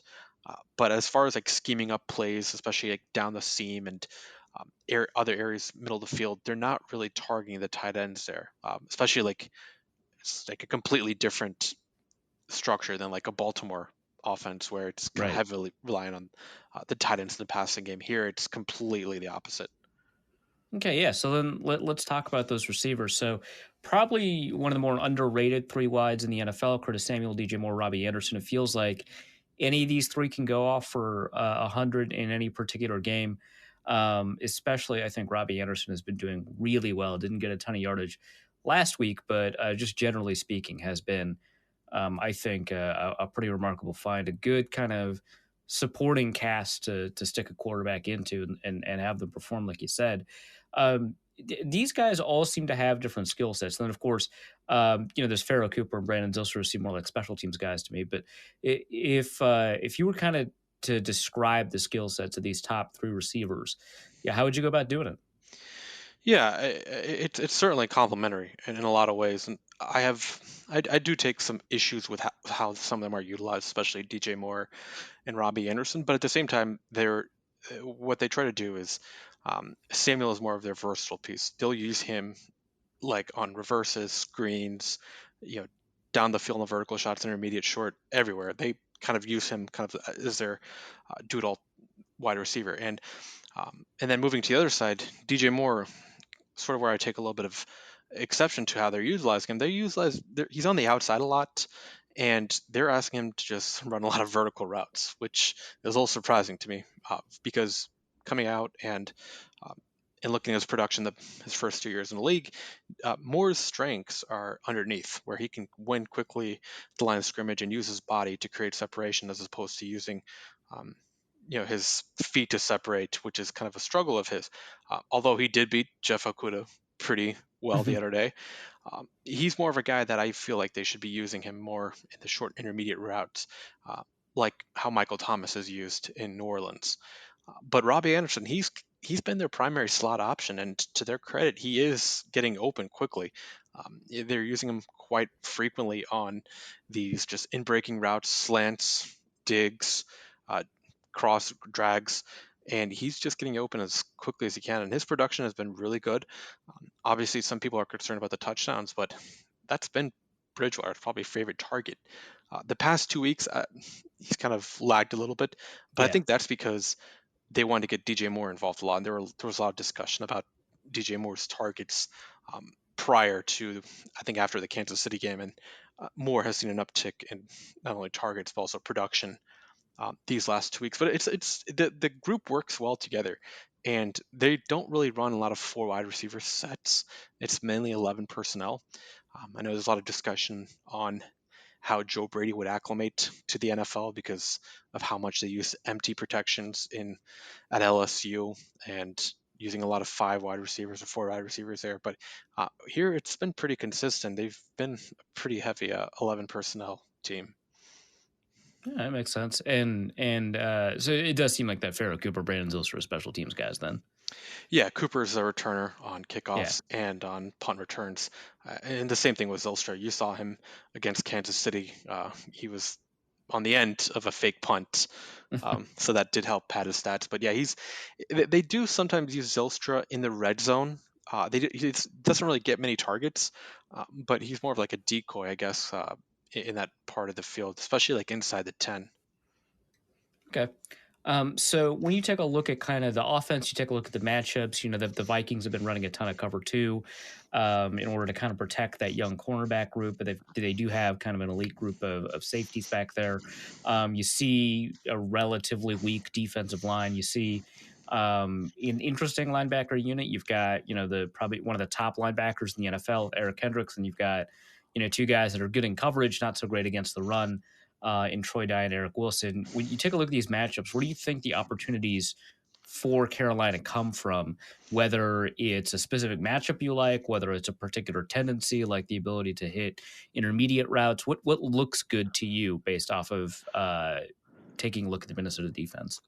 Yeah, so it's going to be an interesting game. It certainly has the makings of a similar game that they played earlier this year against New Orleans. Obviously, it's two different defenses, but against New Orleans, Carolina kind of really just um, they passed early in the downs, but they wanted to also just make sure they weren't forcing it too much into in downfields. So they don't really have great explosive numbers on offense. So my just my opinion is that they're going to be kind of taking what the defense gives them essentially. And so Brady has obviously gone against many defenses this year, but in my opinion, I think he's done a better job of scheming against zone concepts than he does against man concepts. I mean, obviously, notwithstanding last week, but Zimmer's defenses are always kind of tricky to figure out because of some of the pattern matching that they have going on in their secondary. But for me, it's just going to come down to how the quarterback is able to kind of handle the pressure of the Vikings. I know that they do have some issues with their defensive line, but some of those double A gap looks that Zimmer likes to bring, it's going to be a little difficult for not just Teddy, but the offensive line as well, because they have had some issues picking up blitzes throughout the year. And if the Vikings can get them rattled early in the game, then that could spell trouble for them. All right. And then, yeah, we might as well head to the defense. So, every draft pick was a defensive player. Seems like Every is that draft pick was a defensive player. That's correct. yeah. So, how is that going? Well, it certainly went well last week. Yeah, it's interesting because I was on we recapped our performance last week, and prior to that, a lot of fans wanted they were kind of calling for Phil Snow's head. He's a defensive coordinator. He came from Baylor with Matt Rule. He's been with him throughout his entire coaching tenure, and it just takes time for this defense to kind of gel and really figure out how to master the scheme. And right now, they've really like watered the scheme down. So it's a lot of spot dropping in some areas, but they're kind of finally picking up on when to break and reading the eyes of the quarterback and getting to their spots like quickly. So they're not, just leaving like acres of space just for the wide receivers to run through. But at the same time, I do have to say that their defensive blitz concepts have been a lot more exotic in recent weeks, and we've been seeing that. We saw that especially against Detroit. Against Tampa, it's a little more difficult, but uh, they, it's weird because like despite them giving up so many points, I felt like they were in the right positions, but Brady and those skill players just kind of took advantage of it because Carolina probably should have had 2 or 3 interceptions if it was like any other skill player or quarterback making those um, throws and catches between them. But I would say it's certainly better than last year, and the talent, in my opinion, is still not at a level where it should be. Maybe another off season or two can really help it propel it to another to a level where it's an above average unit. But right now, it's a young unit. There's certain areas that I feel like can be exposed rather easily. But hey, I mean, some of the young players are you know playing above my expectations too. Sure. Yeah. Well, let's talk about probably the youngest such unit, maybe in the league, the defensive line. I don't know that there's going to be a younger defensive line across the NFL. So you've got what four players from no, three players from the 2020 draft, one player from the 2019 draft, two players from the 2018 draft, and Zach Kerr. I'm missing Fo Bada. I think 2017. Hmm. So pretty young. And those three players are draft picks, first round pick, second round pick, sixth round pick. And then I think probably the gem of that unit right now is Brian Burns, who's just got unreal bend, kind of the opposite of Gross Matos in a lot of ways. So if you took a look at this unit kind of before the season, what were your thoughts based off of like, how often you expected like Ravion Roy to play, how often you expected Derek Brown to play, what you expected Grossmatos to do? And what are your thoughts now? How have they changed since the beginning of the season? Sure. So when the season began, I think a lot of projections had them near the bottom of the league on defense. My own kind of opinion on that is I expected them to also be bottom five to not bottom six, because I just did not really feel like some of these players were ready to be inserted into an NFL Hmm. lineup. So, as far as Burns is concerned, yeah, he's probably been the best player on the entire team. I mean, he's finally converting. Well, last week he was finally fortunate to convert some of those pressures into sacks. He had two, but he's been just racking up pressures on an unreal basis for them. And the other guys, Derek Brown's been okay. I mean, his pass rushing has been a little better than I thought it would be, but his PFF right now has him with 20 pressures, but no sacks. But I know they can be a little bit generous with some of those numbers. But at the Yeah. same time, uh, he was drafted to help them stop the run, and I feel like he's been A Carolina fine. tradition. Yeah. He's been fine to below average at it, but I mean, I don't know. It's weird because one of the hallmarks that a lot of people, especially in the draft community, said about drafting Brown was like he's this ready-made player. He's ready to step in from day one. I felt like that was flattered him a little bit. He's been okay. The defensive lineman who's kind of caught my eye has been Zach Kerr. He's been really good, especially as a pass rusher. I know he had half a sack last week, but he's been doing his end of the bargain. I mean, he's kind of like a journeyman throughout his career, but he's been pretty good for them so far. But the other guys, Okay. yeah, Bravion Roy, he's been solid.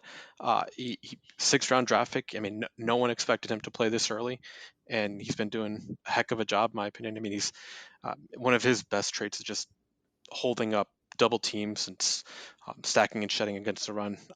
He's been solid. And YGM, he's been disappointing, I would have to say. I liked him a lot coming out, Hmm. but he has not been at a level. But I think that has to do with a lot of he's been injured in and out of the lineup, so it's been a little difficult. Yeah, fair enough. You take a look at the Vikings offensive line, you see, Riley Reeves having an all right year, started out the year just on a remarkable hot streak of games. Brown and Neal's having a bit of a down year, but still playing really well. And then you've got that interior offensive line, which is just kind of a wild evaluation. Garrett Bradbury can have an elite game followed by an awful game. The Ezra Cleveland is improving, I would say, but started off at a really low kind of level from which to improve. So the bar for improving is a little bit weird. And then you've got Dakota Dozier, who's just not been playing well. How do you take a look at that matchup? How do you think that that plays out in terms of being able to kind of put pressure on Kirk Cousins? Sure. So if they go in with the same type of game plan that they went in against Detroit, then I feel like they will be able to really pressure the quarterback. Prior to that, they've been using a lot of this 3-3-5 look. I'm sure you've seen it and read about it. It's what they call the tight formation. They use Hmm. that in the Big 12, and but it's been a little more simplified than that. And last week they, again, like I said, they did some more exotic looks with their pressure schemes, bringing the linebackers in using them like either on the line of scrimmage or putting them through the A gaps to manufacture pressure. But for me, it's just one guy right now is you just really have to game plan for. That's Brian Burns. I mean, like I said, the other guys they're not really at a level where you can probably expect them to win their individual matchup. It's going to have to come through a lot of manufactured pressure, whether it's coming from the cornerbacks or through the A gaps. So that's going to be the biggest thing for the Vikings, just to being able to spot where the blitzes are coming from and being able to handle it. And if you can find a way to divert your attention to Brian Burns, then I think you guys should be pretty fine being able to kind of stymie Carolina's pass rush. Okay. And then you mentioned that Derek Brand's not holding up as much against the run as you'd like, but Bravion Roy and Zach Kerr have been. Um, this is going to be a game where I think people are going to bill it as, especially if Christian McCaffrey is healthy, as two MVP quality running backs, if there is such a thing, going up against each other. Um, Dalvin Cook is coming off of another 100 plus yard from scrimmage game. I think he was like nominated for another Ground Player of the Week. I wouldn't expect him to get it this week, but a couple of games ago he had a streak of 200-yard games, and then of course you have McCaffrey if he's healthy, also putting together just an absurd amount of yards from scrimmage. How do you think that this defensive line against that offensive line holds up in their ability? And we'll talk about the linebackers in a second, but holds up in their ability to contribute in the run game, kind of in total. Yeah, so like I said, this offseason they kind of really wanted to figure out how to stop the run. I know they probably shouldn't be doing that in the year 2020, but they drafted Derek Brown. Especially in this division, my dude. Yeah, totally. Trust me, I've harped on that a few times. But to be fair to them, no one were a little bit too optimistic with relying on K1 shorts. And unfortunately, he did suffer an injury early in the year. So it's the second season in a row where he's missing 75% of the year.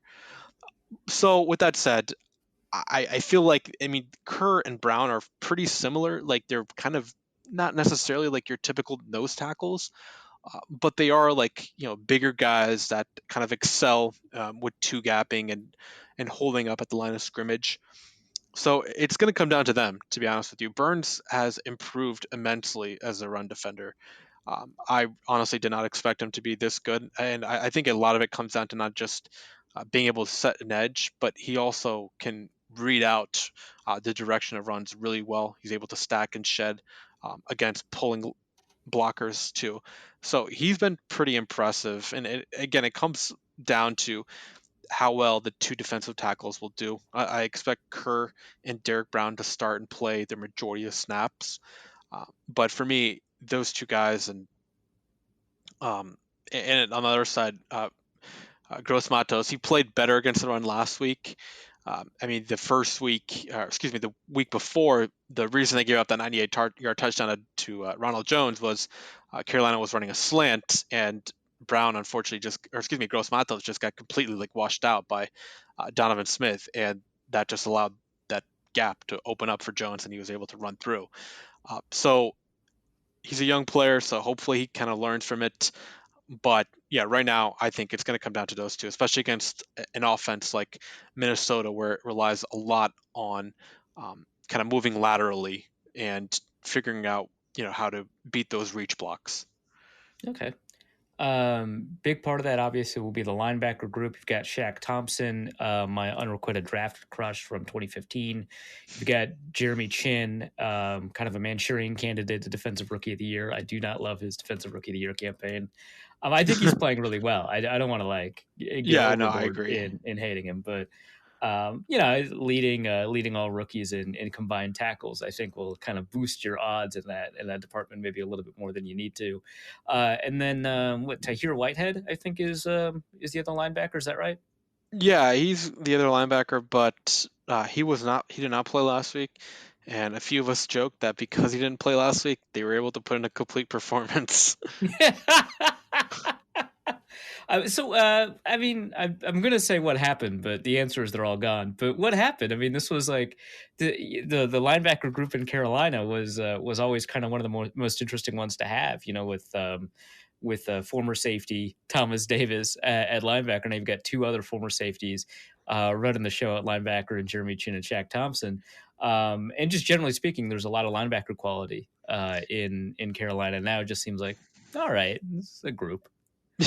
Yeah, no. I mean, for me, Thompson's been fine, and it's an interesting discussion with him because they're having him play sometimes a mic, sometimes at the will, and it's really tough to navigate what he's supposed to do. But they paid him a lot of money, so that's I guess that's the expectation. But Tahir White has been the worst linebacker in the NFL. I don't really think that's a debate. I mean, maybe there's a few others that I'm missing, but even according to PFF, they have him like as a bottom 5 linebacker in the entire league.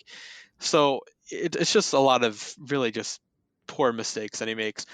But fortunately for Carolina, one of their young guys that they drafted a couple years ago, Jermaine Carter from Maryland, he's been his replacement, and every time he's on the field, he's performed admirably well, especially against the run.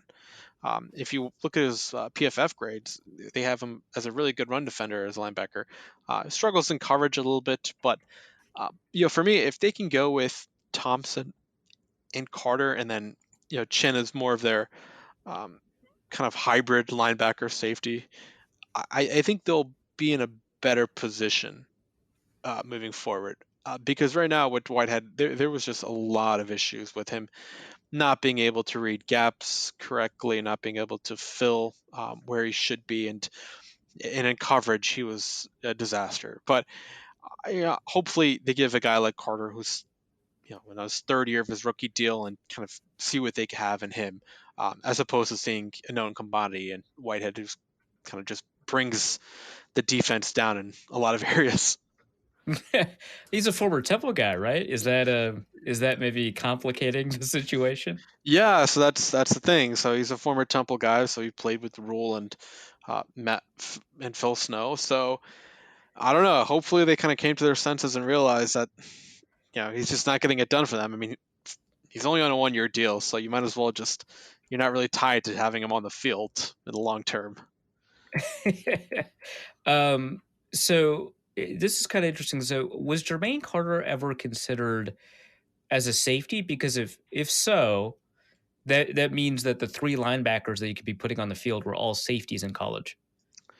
Huh. I'm not sure about that. When I watched him at Maryland, he was more of like a He primarily played linebacker, but he's Yeah. like 220 pounds at linebacker, right? So Yeah, no, he moves really quickly. Like, he has some pretty impressive speed. I'm not really sure what his overall athletic limits were coming out, but I've been impressed with his just ability to kind of stay in control and being able to kind of read his keys well. And again, in coverage, it's still a work in progress. But as far as coming downhill against the run, he's been pretty impressive. I think he's going to need that in this game, where you're going to see a lot of just outside zones and inside zone runs by the Vikings, where you're having the offensive lineman try to move to the second level and locate them. So it's going to be, I think it's a better game for him to play, because that's kind of where his strengths lie.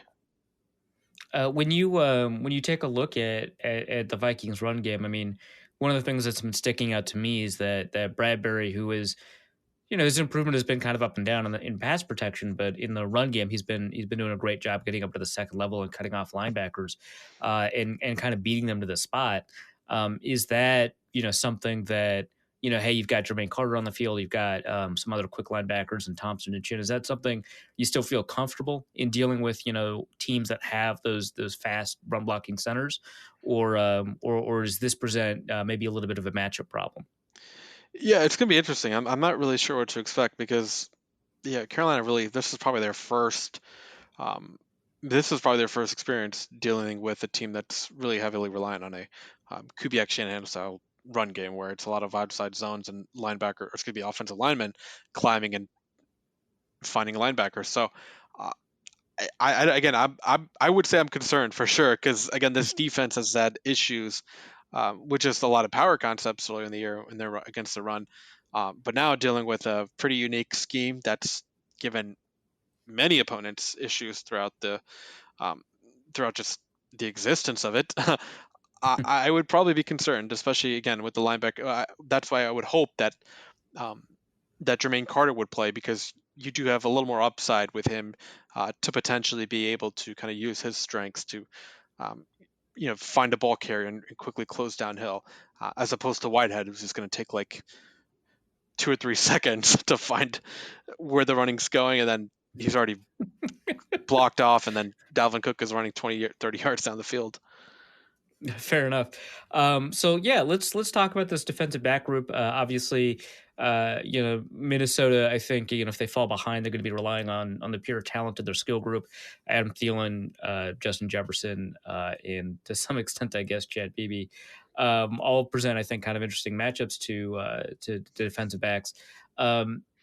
This is a unit that seems like it was built for the kind of the previous cover 3 scheme, and now is just dealing with like a different reality in terms of what they're being asked to do.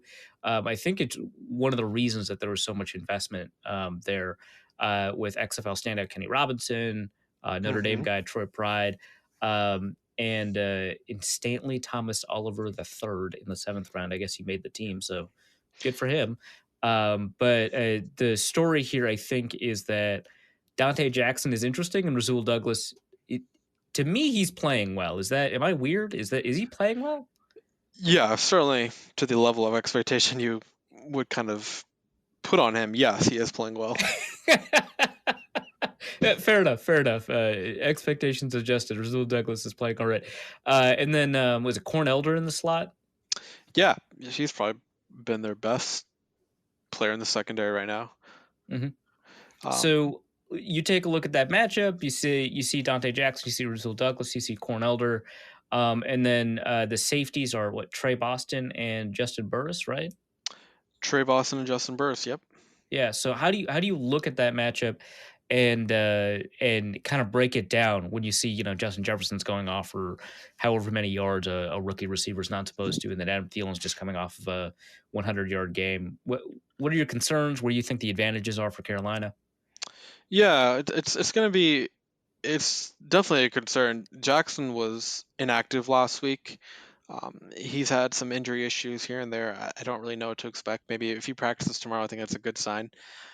But the other guys, again, Troy Pride and Rasul Douglas, it's probably one of the at least a bottom 5 cornerback tandem in the NFL.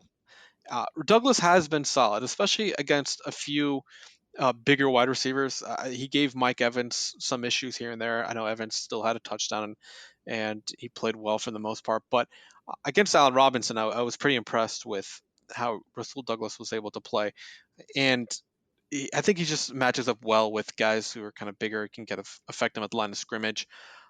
But Pride is a rookie. He's not he's not at the level yet where you can kind of trust him. He comes in and out of the lineups a lot too.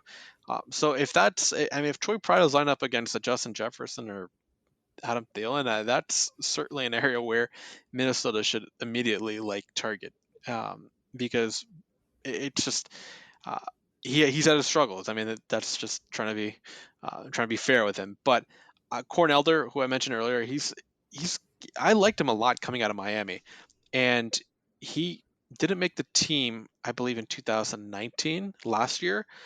But they were able to sign him again to their practice squad. I think he was active for the final few games last year, but this year he's just been a revelation at slot cornerback. And this is a team that's always had pretty good slot cornerbacks throughout just going through their career. Captain Munnerlyn, obviously, he played spent some time with you guys too. So yeah, that was sort of the trend was hopefully that Elder would eventually take over from Munnerlyn, which he did, but it took maybe a year or two late. But the safeties, pretty solid performance last week from Justin Burris. He's more of a guy that you're going to find as a robber, especially in the middle of the field. He can sometimes hit the box too and match up with tight ends. It's going to be pretty interesting in this game, given what the status is going to be of Irv Smith, because I feel like that Irv Smith can give the Panthers a lot of issues in the passing game. But no, last week Burris played really well, especially closing on the ball downhill. And then Boston, you're not going to really see him too much, except he's like the last line of defense for them. He's always going to be the single high guy, no matter what. You rarely see him closing down in the box. A few times you'll see him. You'll see him and Burris switch, so you'll see him come down as a robber, in obvious passing situations. The other safety that they've used in and out, but I think he's probably going to be an active player, Sam Franklin. He's an undrafted rookie from Temple. He's had some good moments, especially against Kansas City. He had a sack and a pass breakup. But yeah, it's a unit that's not very good right now. They're trying their best. I think that Phil Snow eventually wants to have a lot more pattern matching coverages in the back end, but right now, because of the unit's talent, they don't want to put too much on their plate. So it's pretty straightforward. You'll have one of the safeties, like I said, dropping into a robber role, who's sometimes going to be disguising in certain ways, but for the most part, Trey Boston's always going to be that single high deep safety.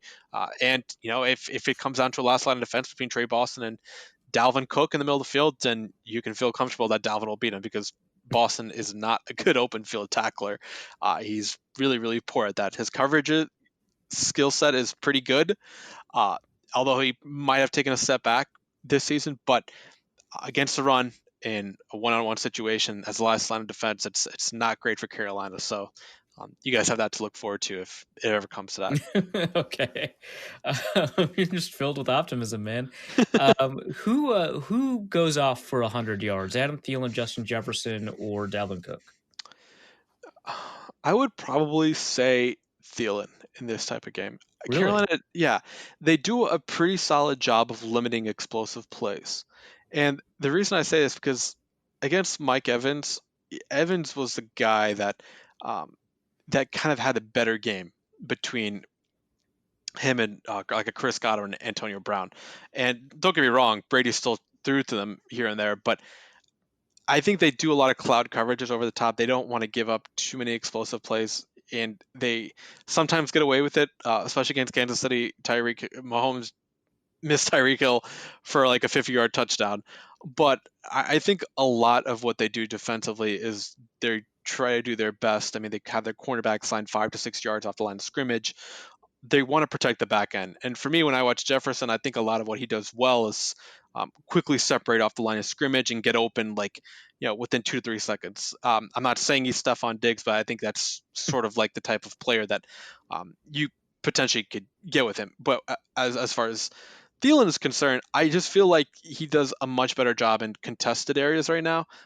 And he's much more of like your intermediate type um, wide receiver who can exploit all levels of the field, and he's just much more smarter of a receiver at this stage of a game, especially against zone coverages where he's going to be expected to find open areas, or maybe I'm not sure what how the Vikings deal with option routes, stuff like that. But I just feel like if I'm going into this game for Carolina, I would allow Jefferson to get his, but given how much he's excelled after the catch and how much of an emphasis Carolina places on limiting explosive plays, I just feel like Thielen's going to be ripe for a big game. All right. Let's talk a little bit about special teams. Almost had another reunion, right? Because Kari Vedvik was on the roster, but Joseph Charlton beats him out. Second team All SEC. I think he just is coming off of a pretty good game. It was either last week or 2 weeks ago. I remember noting him in my Players of the Week column. Joey Sly's had 2 attempts at an NFL record and has fallen just short each time. I don't know, maybe everybody seems to make their kicks against the Vikings, and that's not just kind of the weird tunnel view of a beat writer. It's mathematically the case where teams overperform even after you control for indoor, outdoor, and home away. Teams overperform kicking against the Vikings, so maybe this is the game that Joey Sly finally gets that record. I mean, how do you feel about that group of specialists? And also, there is a long snapper named JJ Jansen, who I don't know anything about. How do you feel about this this group of specialists? Yeah, no, JJ Jansen's been there for a number of years. But yeah, no, it's definitely a unit that I did not expect to have this much success. And I know a lot of people mentioned the defense and the offense, and those I would say the defense is certainly playing above my expectations. The offense is playing in line, but the special teams I did not expect to be this good. They brought back Chase Blackburn, their special teams coordinator, and the past 2 years under Rivera, uh, they just weren't a good unit. They weren't a good unit at all, and I was just kind of perplexed why they would bring this guy back because, I mean, he was in charge of that unit, and they weren't getting it done. But obviously, Matt Rule, in his limited stint in the NFL prior to coming on as head coach, he spent a year with the Giants, and that's when Chase Blackburn was one of the linebackers for them. And so I guess they just developed a relationship, and he kept him on. But they've been really good and a lot better than I thought they would be. Maybe it's because of the personnel that they've invested in. But if you look at Joey Sly, this was a guy who was an undrafted free agent. He wasn't even supposed to win the job. If Graham Gano was healthy last year, he would be the kicker. And obviously, Sly had his ups and downs as a rookie, but this year he's been, I would say, a lot more reliable. He's missed a couple extra points, but I think we'll let those pass. But Charlton, I don't know if you remember this, but there was a clip that went viral in the preseason where he just like shanked it like 10 yards and it like went completely over the practice field. And a lot of people were just like completely like shocked an NFL punter would pull this off. But no, he's been pretty good. Pilardi, who is their regular punter, again, they found him out of nowhere because Andy Lee was originally the guy that Dave Gettleman gave up a That's right. ridiculous Yeah. 4th round pick for. Yeah, that's right. No, Charlton's been pretty solid, and I think it was 2 weeks ago where he played well against Tampa, because he punted. I think he had a couple punts inside the 5, and I mean we can't forget the 98-yard touchdown, which was a Right. result of a punt that went down inside the 5. So yeah, I mean it's a unit that's played above my expectations, and I think a lot of it is the coverages, and this is probably going to be an area where I think Carolina has an advantage, because the Vikings have had, I don't know, you could speak more to this, a lot of issues on that side of the ball. But no, even last week, Sly had a 56-yard field goal, and he made it really easily. Like he had at least like another 7 to 8 yards to spare. Like it hit the net, and just the way it came off was like a.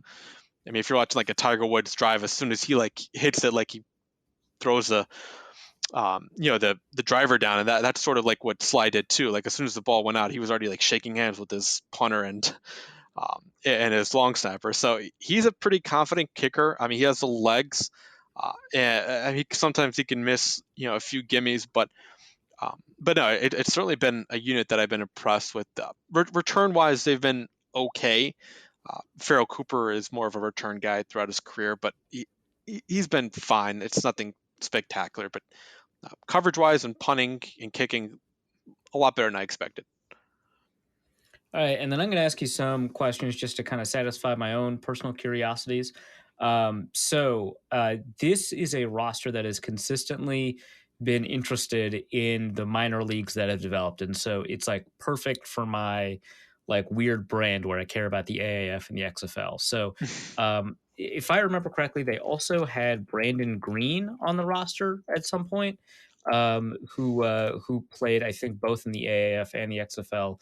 I know just the AAF for the Birmingham Iron, was a tight end that converted to tackle at Alabama, but didn't really get to play on the field until the AAF for the Birmingham Iron. Taylor Bertolette played in the AAF. He's the practice squad kicker right now. Obviously, I mentioned a couple of the other guys, but you've got CFL players like Brandon Zylstra, as well as former CFL and former Minnesota Viking Mark and Michelle. And I don't know, is that like Kenny Robinson obviously was an XFL player that got drafted, which I think was kind of one of the more fascinating stories and one reason that it would be nice to get the XFL back sooner rather than later. But PJ Walker obviously is probably the gem of that minor league developmental unit. Is that something that also did Marquise Haynes play in the? No, he didn't. Well, you're missing Okay, Colin Thompson. He played for the Vipers. Colin Thompson. Tampa Bay Vipers for life, Yeah, baby. and then he actually played for the Birmingham Iron too. It looks like. All right. But yeah, so I feel like this roster has been more invested both in terms of initial pre-camp signings and in terms of people who end up making the roster in these minor league players. Is A, why do you think that is? B, am I right in that it seems like kind of a lot of players? And C, is that working out? So I don't want to say it's a trend, because a couple years ago when the AAF really took off, Ron Rivera is kind of notorious for not being a huge fan of young players, especially late round draft picks and undrafted free agents. So they really had a very small like undrafted free agent pool. And given that Rivera was in a make or break season, he'd rather have experienced players who played sometime professionally and they know the ins and outs of coming into a building and just a regular routine of how an NFL team operates. Last year, I would say it's a little more different because the Panthers had a ton of roster spots open. They still had a really strong undrafted free agent class. They signed like 20 or something guys, and that's on top of the 7 or 8 draft picks that they had. I'm not sure. Like, I don't really think it's a philosophy that they have of targeting these guys. PJ Walker and Colin Thompson, 2 guys that did play in the XFL last year, they're also Temple guys too. So it's maybe it's a little bit of kind of both. The Kenny Robinson signing, I was really thrilled with that. I was a big fan of his, like you and other. I know Steven Ruiz was also a huge fan of his coming out. But yeah, I mean, it maybe I can get a little more insight to this. I haven't really had a chance to. We haven't really had a chance to hear from the general manager or the coaches why they target XFL or AAF or CFL players. I mean, it's certainly interesting, but I just think it's happened by chance essentially because of the overall roster composition. All right. A couple of other curiosities. Stephen Weatherly seemed to have been playing well before his injury. Is that true, or am I just remembering the times he's just come across my timeline? No, he's certainly done well, especially against the run. I think he's been fine as an edge setter. He does some really good stuff. I mean, I don't know if I didn't really realize until this year that he wore rec specs. He didn't, so you don't worry about it. Yeah, that's been interesting because I don't know, it just makes him look a lot younger, and I mean It's it great. looks, I love it. yeah, same here. But no, he's been pretty solid. I'm not really sure what his future holds. I know he signed a pretty decent contract, 2 or 3 years this past off season. I expect him to probably be in the rotation next year too. But yeah, he's been a pretty decent player for them. I mean, I liked him a lot when he was coming out of Minnesota. I know he had some pretty good athletic numbers. Yeah, great Or athletic Vanderbilt, numbers. excuse me. Came out of Vanderbilt, right? Yeah, yeah. That's right. Great athletic numbers. Played outside linebacker. He's more of a true defensive end, so you could always kind of convince yourself that the production didn't matter. Super interesting personality. I don't know if you've ever had the chance to talk to him or interview him, but if you ever do, I'd highly recommend it. Ask him about Bitcoin, actually. He's super into that. Dude, it's crazy. Him and I don't know if you've seen Russell Okung's tweets, but he's like all about yeah, Bitcoin. Okung is all over it. Yeah, no, that's true. I totally forgot. Well, I mean, Okung is always into like protecting your money your own way and doing your own thing with money, so that makes sense. What is Tommy Stevens? Oh boy. Yeah, this is Is he yeah, Taysom Hill? I wish I knew. This has been one of the more unheralded storylines throughout the entire year. I have honestly no idea what to expect from this. I don't know how I would have felt if they actually drafted this guy, because watching him in college, he was, I don't know, he wasn't great. But at the same time, Yeah, like neither was this, Taysom Hill. Doesn't matter. no, that's totally true. And but this jostling between the Panthers and the Saints about who gets the rights to this guy has just been one of the more fascinating parts of this season to me. Uh, I mean, first he ended up on this. I mean, the Saints traded a future draft pick away, which they always seem to do to get him, so Carolina wouldn't get him. Carolina was promising him like some sort of like high um, undrafted free Yeah, agent wage. he told them, I basically have committed to Carolina. You're not going to be able to sign me in undrafted free agency. And Sean Payton was like, well, F that. I know how to get this done. And he traded that future pick to pick him like 240 or something like that. And it's gonna be funny, like if Joe Brady gets like a head coaching job like next offseason, you're most inevitably going to be seeing Tommy Stevens go with him. So I don't know. It's been a pretty interesting storyline to cover. I have no opinion on Stevens. I wish there was a preseason in some ways just to see what this guy's all about, because I mean the media made a big deal out of it when we faced the Saints our first time, but I don't know. It seems like something is up with this guy given how much attention he's getting. Well, but they moved him to tight end at some point when he was in camp with them, right? So like, is something up with him? Like, is he actually interesting? And if he was, why isn't he getting play time over Nash Greer's brother? I would personally prefer him to get playing time over Greer. That's that's sort of what I would do. And I mean, according to the Panthers website and according to their beat writers, Stevens is a QB for them. So Okay, he's back at QB. So yeah, no Joe Webb syndrome then.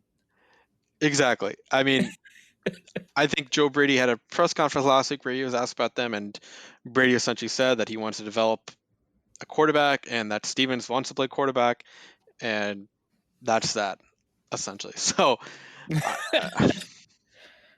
It kind of makes sense though, right? Like there's no reason he would be so stringent about wanting to sign with Carolina if they didn't like him at quarterback, right? Like you always want to make the way exactly. quarterback I first. think that's sort of like what they had in mind. I don't really think that Stevens wants to be kind of going in between tight end and wide receiver, or a Taysom Hill role, whatever you want to call it.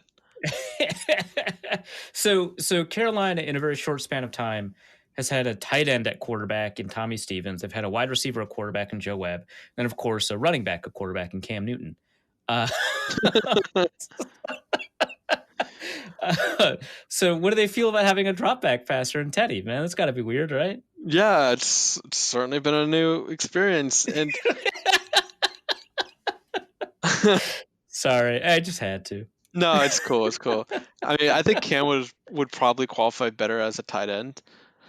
His size is like 6'5", 250, yeah. But no, I mean, it's been a crazy ride. I'll say that much about this Stevens thing, and hopefully he can find some sort of just find a team so he's not traveling across the country in the middle of a pandemic, going between New Orleans and Charlotte every other day. Right. Cool. Well, is there anything else I didn't cover? I covered a couple of former Minnesota guys. Covered I think some of the more interesting storylines that stuck out to me. Also covered a couple of the matchups. Is there anything else kind of worth talking about?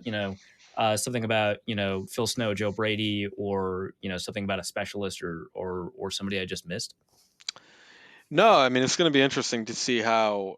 I mean, like I said, I mean Bridgewater has obviously faced Mike Zimmer defenses in practice, so it's going to be interesting to see how he does against them, given how much time they spent.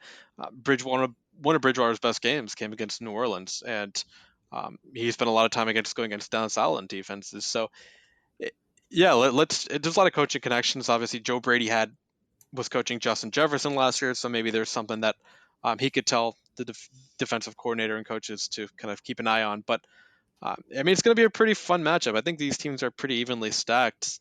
Just looking at some of the metrics, I mean, DVOA has Minnesota 16th and Carolina 17th. So,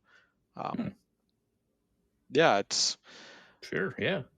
And we've had some pretty good matchups throughout the years too. I'm just thinking about that with the one freezing game in 2014 where Minnesota blocked like multiple punts. Yeah, and was it Rhodes shut down Kelvin Benjamin, I think? Like most corners, yes.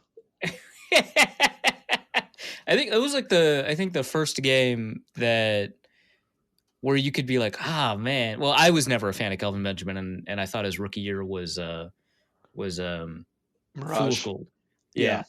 So I'm glad I ended up being right on that and stuck to my guns after he got 1,000 yards as a rookie. And I was still like, I don't know about this guy.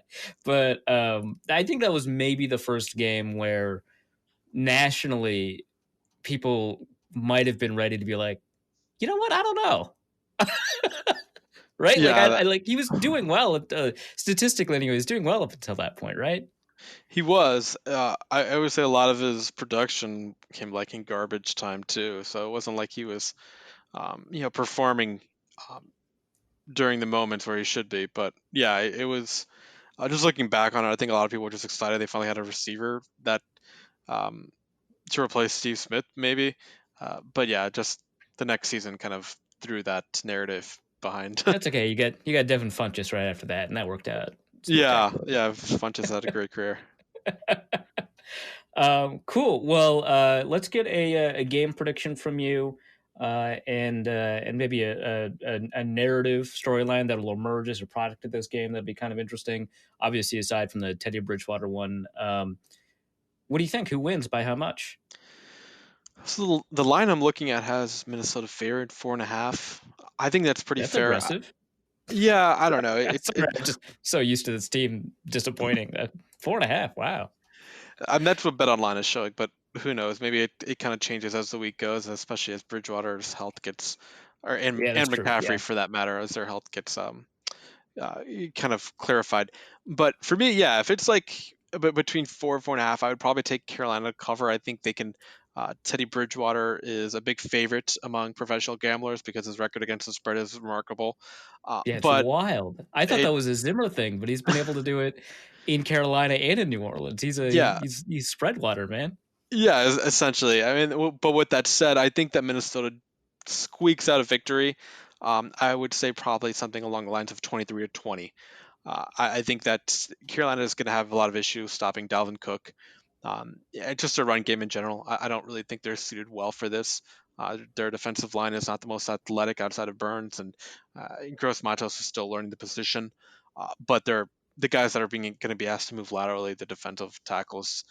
They aren't the most athletic guys in the world. So I really feel like Minnesota's going to have a really good day just running the ball, controlling time of possession. I know that gets caught up in a lot of narratives, but Carolina is not an explosive offense. They're going to take like 6 to 7 minutes to get the ball and go down the field and score a touchdown.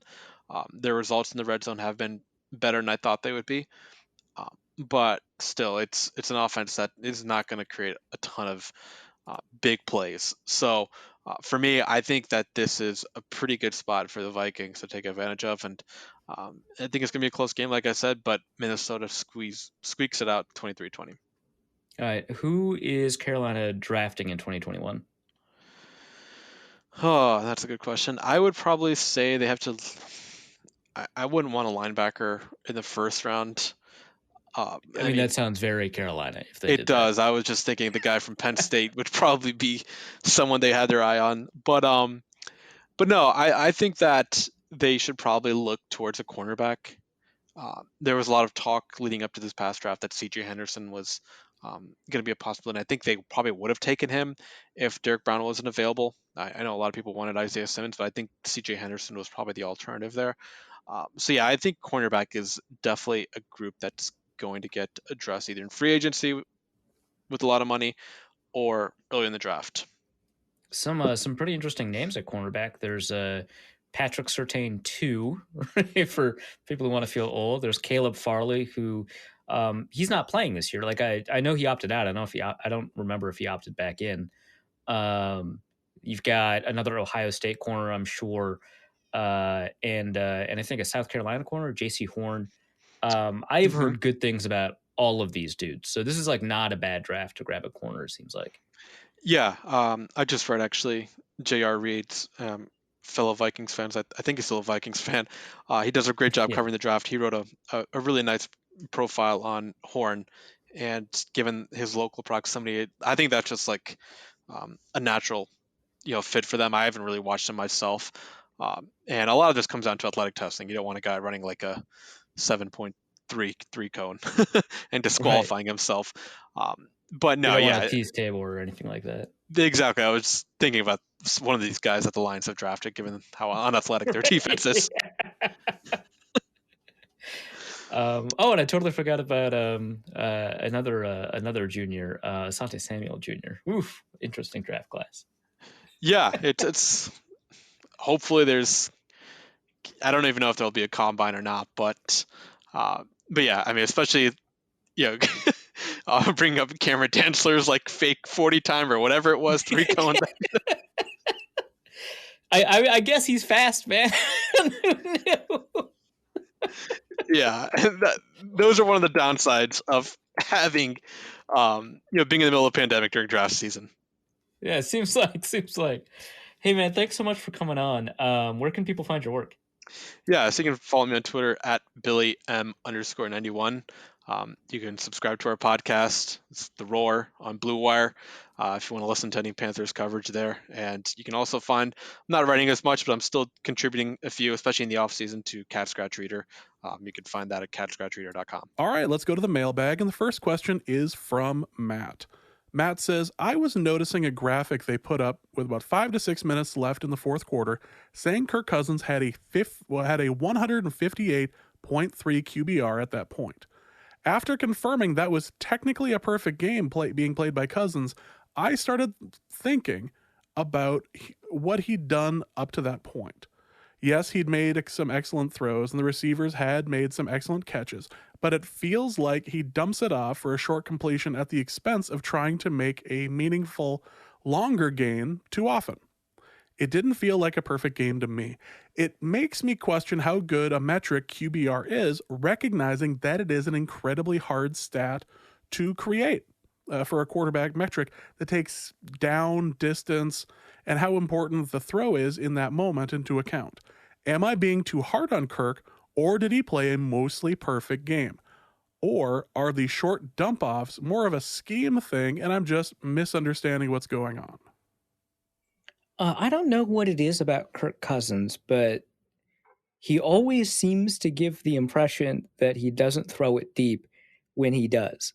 Um, and this isn't just like the person asking this question thing. Like people constantly come away with this understanding of Cousins. So of every quarterback that had 20 plus attempts in week 11. So Joe Flacco, Drew Lock, Lamar Jackson, etc. Right? Any quarterback, Kirk Cousins was fourth in deep ball percentage, where 20% of his throws, so 6 of them in this case, went deep.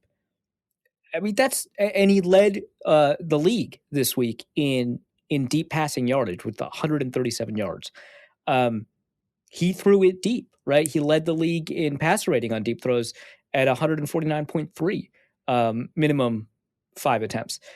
So like, I don't like.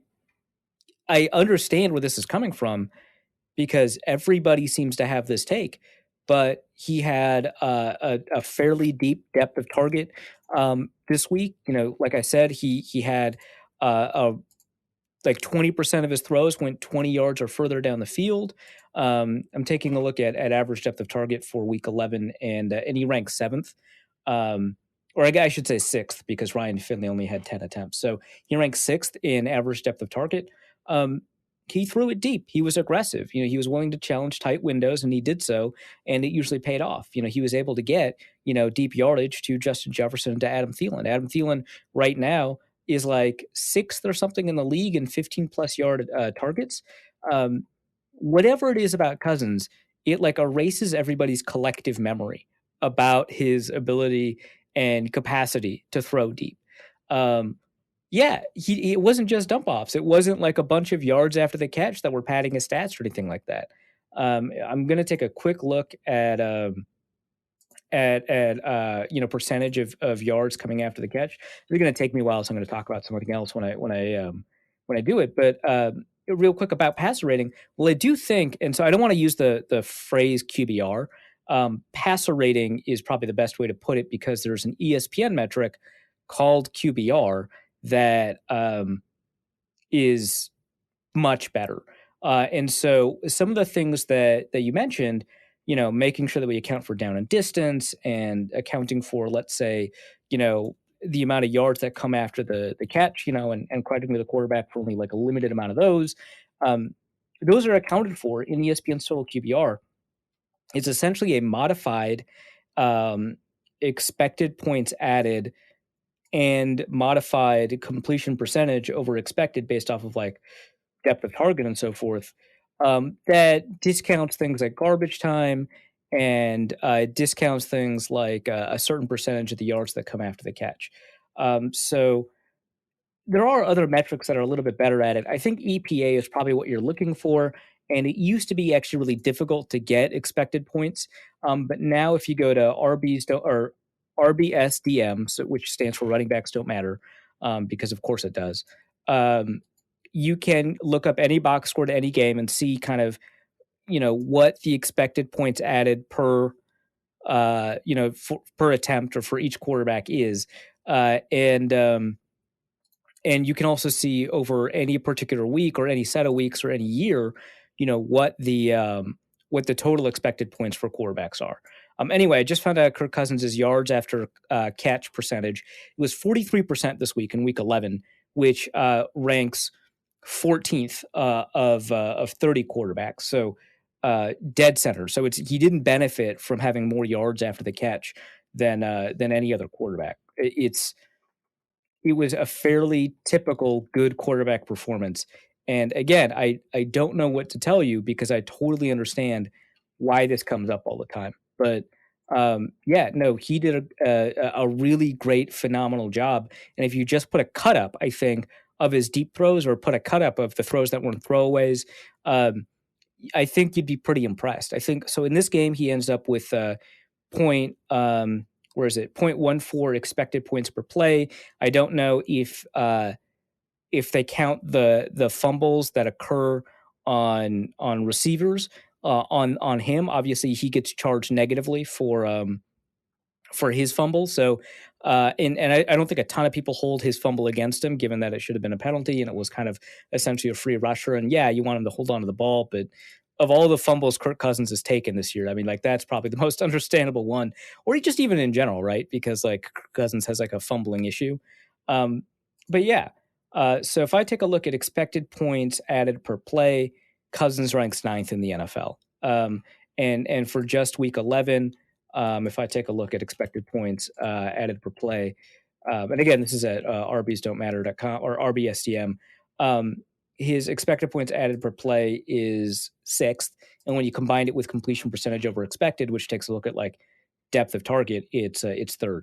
But no, passer rating is pretty bad for a couple of reasons, not just the ones you mentioned. It also overweights something like completion percentage, which for the most part doesn't matter that much.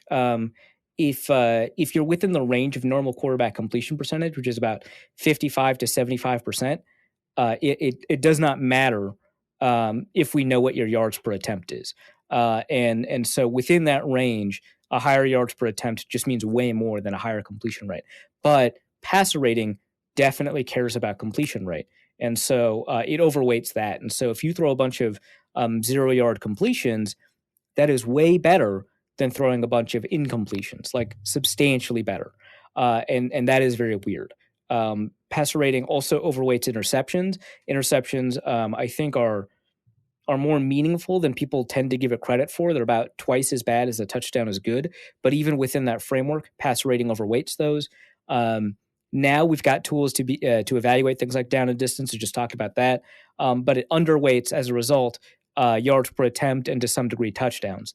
And so passer rating is just not that good. If you look at yards per attempt, you actually get a better picture of the quarterback. And if you look at adjusted net yards per attempt, which includes touchdowns, sacks, and interceptions, you get an even better look at a quarterback. So yeah, passer rating is not great. And the fact that it caps at 158.3 is just very bizarre as well. He ends up again with a passer rating of 140 plus or something like that. And it may not have felt like a perfect game, and maybe it wasn't, but he played really well. And it's not because he got a ton of yards after the catch. It's not because he goosed it with a bunch of like 10-yard completions. He threw it deep a lot. He had difficult throws that he completed. I think he had the 3rd highest completion percentage above expected based off of difficulty of throw. And he didn't benefit from yards after the catch any more than the average quarterback would. So no, he actually played really remarkably well. And it's just something weird about Kirk Cousins where we don't remember his deep throws, I guess. It's an odd characteristic, an odd trait for a quarterback. It really is. Sure. Just to Men in Black flash you on the deep throws. It's just weird. Nick asks, what do you think about cutting not being active for this game? And what do you make of Summers making comments about, quote, looking at returners? Nice. There was, however, a nice PAT block early on. Yeah, if we're going to talk about special teams performance, yeah. So right after the game, I forgot. Zimmer, I had him on one of my teams too. I did. I did, and Damian Barrett got hit by that one too, which yeah. Well, it was the game that I had against you, I think, that you got hit with a missed extra point, right? Yeah. Which it wouldn't have mattered, right? Because I beat you by so much. Yeah, that particular league is not going very well. I think I'm playing you in another league with a different kicker, hopefully. So we'll see how that goes. But yeah, when I start getting hit by the negative 25 extra point rule, I start to question. This doesn't seem so wise. Yeah. Right. Why on earth did I recruit 200 people into trying to do this? Oh. Oh yeah, for this very moment. Oh crap. Yes. So it was a nice PAT block though. Yeah. So I find it very interesting. After the game, we asked him about special teams. He's like, I thought it was a lot better. The snaps were really good. And he starts with that. He starts with essentially volunteering information about how good the long snapping was, which tells you what he thought of the long snapping for the past couple of weeks. And, maybe it's because I asked him about it a week ago. that he thought to bring it up. Maybe it's not because it was necessarily the first thing on his mind. I don't know. But I think it is notable, right, that he started with the long snapping. It would have been better if he would have just started the entire presser talking about the long snapping. Oh, yeah, that would have been everything, right? But, yeah, Cutting was not inactive for any injury-related reason that we know of. He wasn't on the injury report. I was talking with Chad about this, and there is the possibility that he is hurt in a way that does not appear on an injury report because you can fully practice. Like maybe he has a cut on his finger, and for long snappers that might be really important. I don't know, but it doesn't seem like there was an overriding health reason based off the information that we know that he was inactive. And as a result, Zimmer volunteering information about how good he thought the long snapping was, I think, is really telling. Then after that, they don't promote De Paula, I think is how you pronounce his name, De Paula, to the active roster. I mean, he was only a practice squad activation, so he could stay on the practice squad but be active for the game. So he's not on the 53-man. He is protected, however, which means the Vikings don't want anybody to poach him. He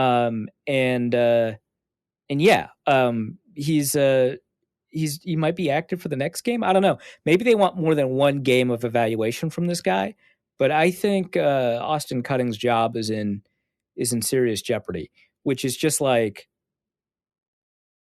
it's a 7th round pick, so it kind of doesn't matter how deep I go into this, how much of a mistake it was, but it was kind of obvious at every level of the decision making process that this was not a great idea. And to be clear, the clear benefit, the first benefit to this was that you don't have to pay Kevin McDermott's salary, which was not that onerous, honestly. But they cut his salary cap impact by more than half. So great. But they draft a guy that they have no idea if he's going to be eligible to play in the NFL because of DoD rules.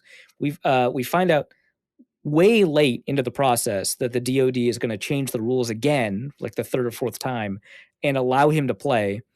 In my eyes, he was kind of losing the competition in camp to Kevin McDermott. It's a long snapping competition, so I didn't pay a ton of attention to it, but forced asked, I would say Kevin McDermott played better. It wasn't obvious or anything, but my eyes, McDermott was playing better. They cut McDermott anyway, who, in fairness, is missing a chunk of one of his fingers. But they cut the guy that was performing better for Austin Cutting. Now, I asked Gordon McGinnis about Austin Cutting, so he's the Pro Football Focus guy that focuses on special teams. I asked him about Austin Cutting heading into camp, and this guy was perfect. He had a perfect pro day. He had a 99.8% accuracy rating in college on long snaps. As far as long snapping scouting goes, this guy checked all the boxes. But they spent a pick on a guy that they probably could have just signed in undrafted free agency, or it turns out an equivalently good player. They cut a guy that we knew to be good, actually, at the position after he wasn't performing as well in camp. And now we're seeing the results of that with really poor long snapping that has materially resulted in lost points. And then they're bringing a guy off the street. And I think sometimes they talk about how important chemistry is and how you need to have, the holder and the kicker and the long snapper and the punter, if it's not the holder, all kind of in sync, and they need to have practice time together and get everything working together. They're bringing a long snapper off the street and immediately see better results.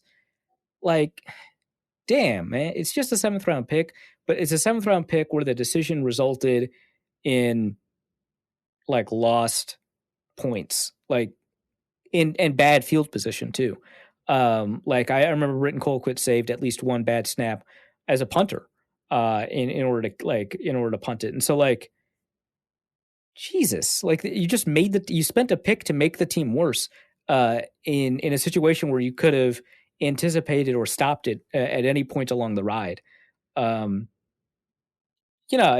hope it doesn't matter, right? I hope, either De Paula or Austin Cutting, secure the job long term, and you don't have any, issues with long snapping going forward. But what a weird mistake to make. Worst case scenario, typically, for a 7th round pick is that they're cut. It just, things don't work out. They just end up getting cut. It's just not gonna end up working out fine. As opposed to this particular one, which was, it's actually going to cost the team points. Like, yeah, if they had cut him, if they had cut cutting, it probably would have made the team better. Which is very weird. Just peculiar. Raul asks, which advantage makes you more nervous? Odds-on favorite at the start of the game, or the fourth quarter offense went ahead and trying to put the game away? Absolutely the second one. When the Vikings are the odds-on favorite at the beginning of the game, they, I think, win more often than not than when they're in the fourth quarter on offense and are just barely ahead and need to be either substantially more ahead or run out the clock. Like, maybe that's not the case, but I feel like once the game becomes close, the Vikings are very good at screwing it up.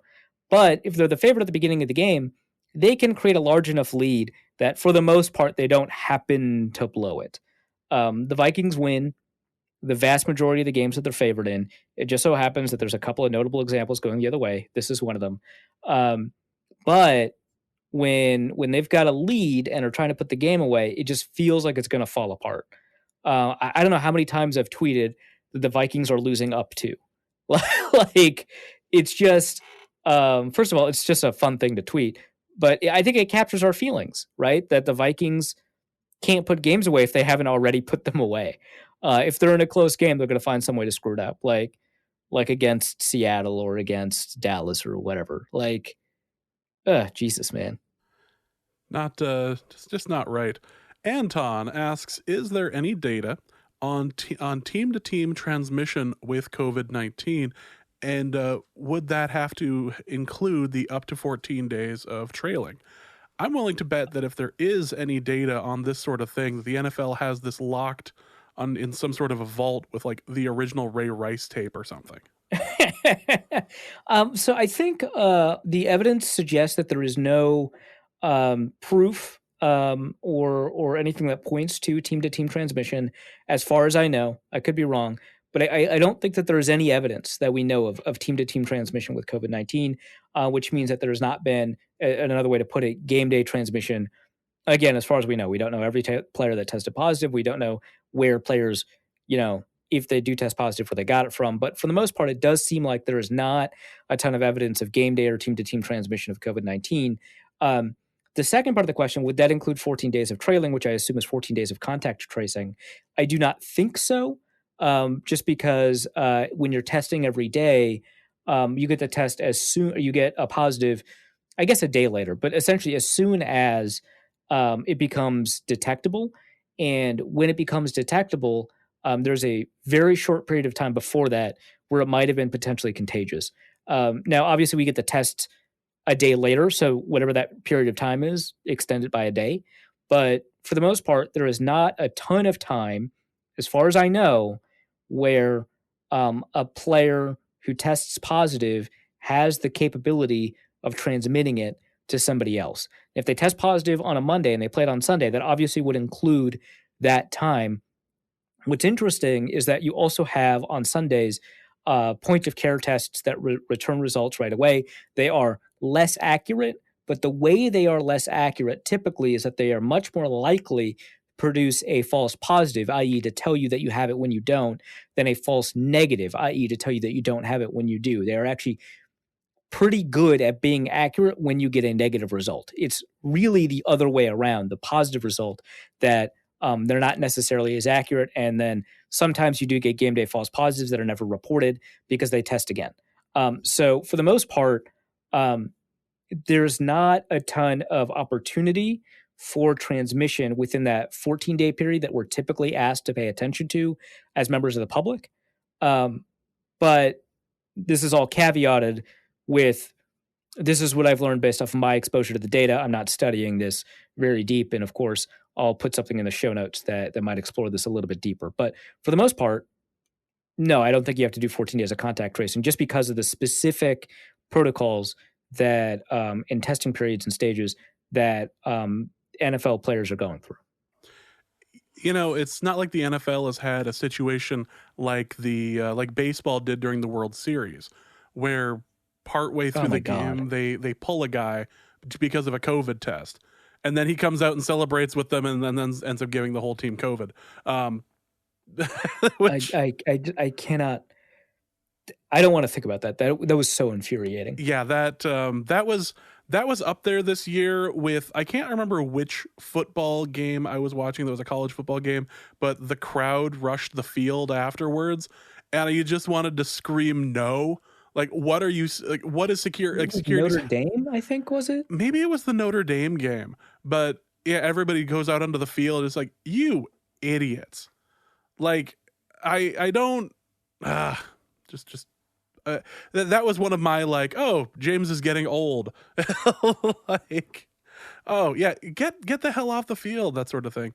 Brian Jellerson asks, if we play the always fun, never depressing what if game, what do you think our record would look like if we had Pierce, Hunter, Barr, Hughes, and fans? Oh yeah, that's good. And fans.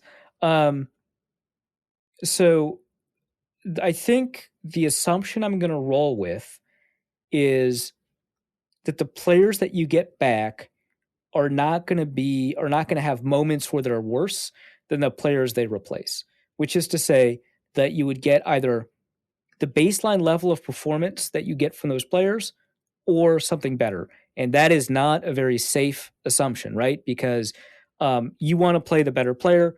That better player might be more volatile and have 2 good games and 1 bad game, whereas the replacement player would have just 3 slightly below average games.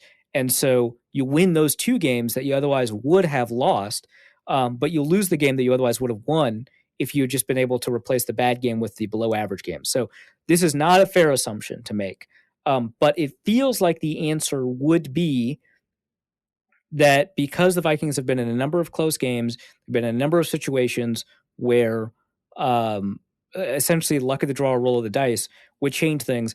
It feels like the answer is probably 3 additional wins, right? Because they had 2 1-point losses plus this Cowboys game. That seems on face pretty unlikely, right? Like it doesn't seem that getting those players back would result in 3 wins. But would it result in, say, 2 points over the course of those 2 games? Would it result in 3 points against the Cowboys? When you put it like that, is it a 5-point swing over the course of a season at least? I don't know, maybe. It feels like that. But we don't know that. Like, let's say Michael Pierce is playing instead of Jaleel Johnson. Michael Pierce is unquestionably like a better player, right? I don't think anyone really has, or at least that's the assumption, right? Again, we don't know because he hasn't played in a Vikings uniform. But we assume him to be better than Jaleel Johnson. But what if Michael Pierce is better against the run and all that and just as good against the pass rush? But just because of the way Michael Pierce plays or whatever, he doesn't get that sack against Andy Dalton that or was it Andy Dalton? Whatever. Jaleel Johnson had a sack in the last 2 games at one point. What if Michael Pierce just doesn't enable that sack in that specific game, and because of that, they don't have to punt and they put themselves in a situation where they can kick a field goal that they otherwise wouldn't have, right? And then the Vikings lose the game against the Bears or whatever.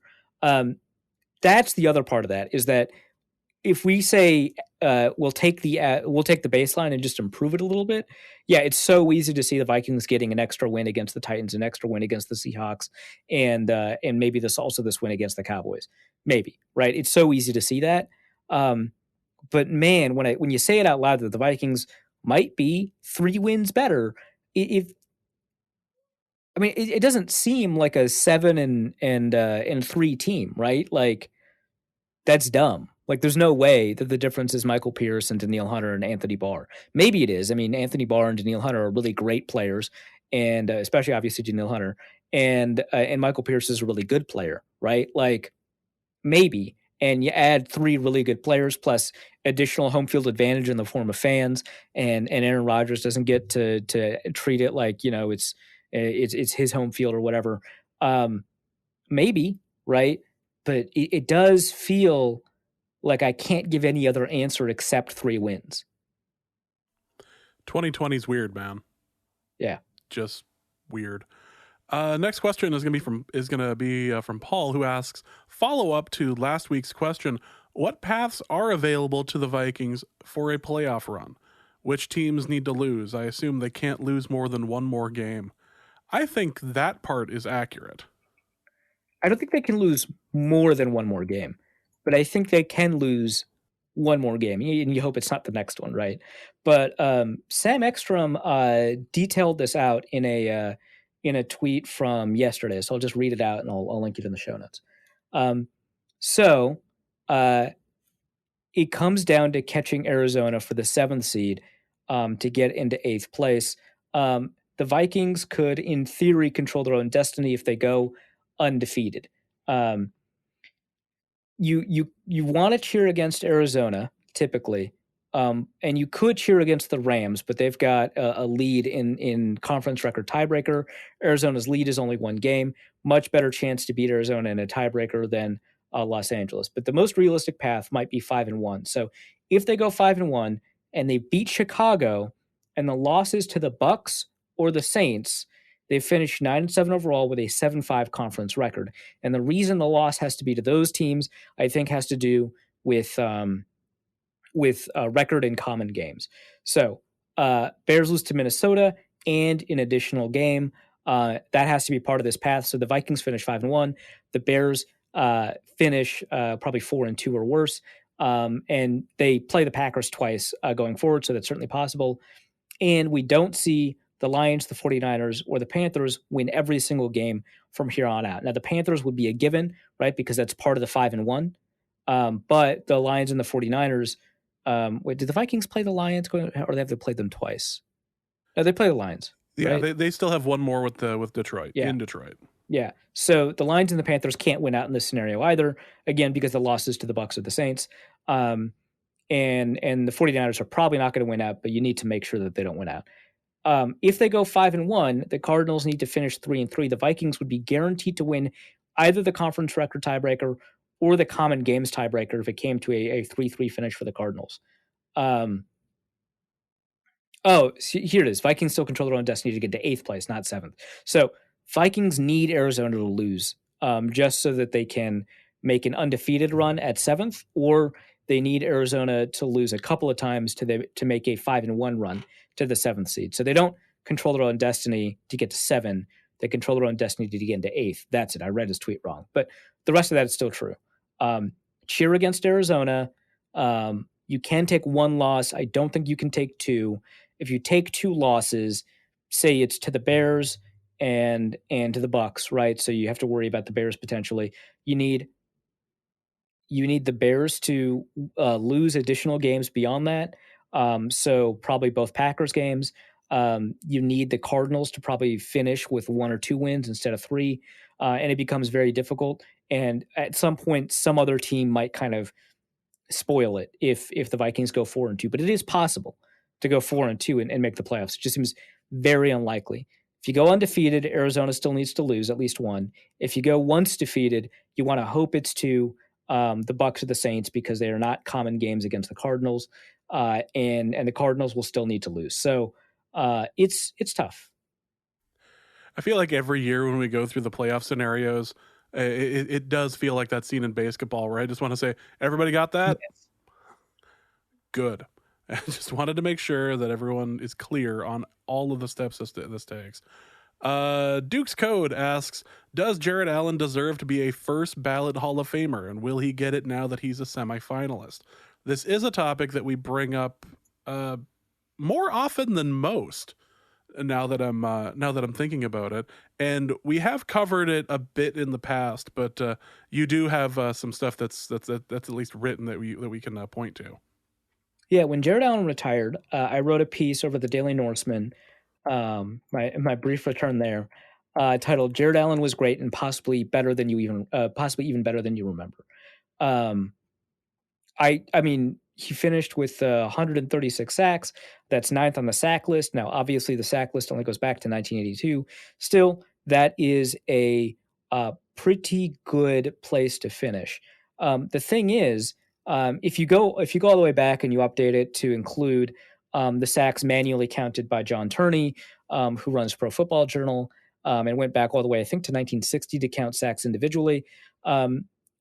he would rank 13th behind Julius Peppers, behind if we wanted to only look at edge defenders, you would say probably behind DeMarcus Ware, and behind obviously Reggie White and Michael Strahan, or not Michael Strahan. I've got the wrong list in front of me right now.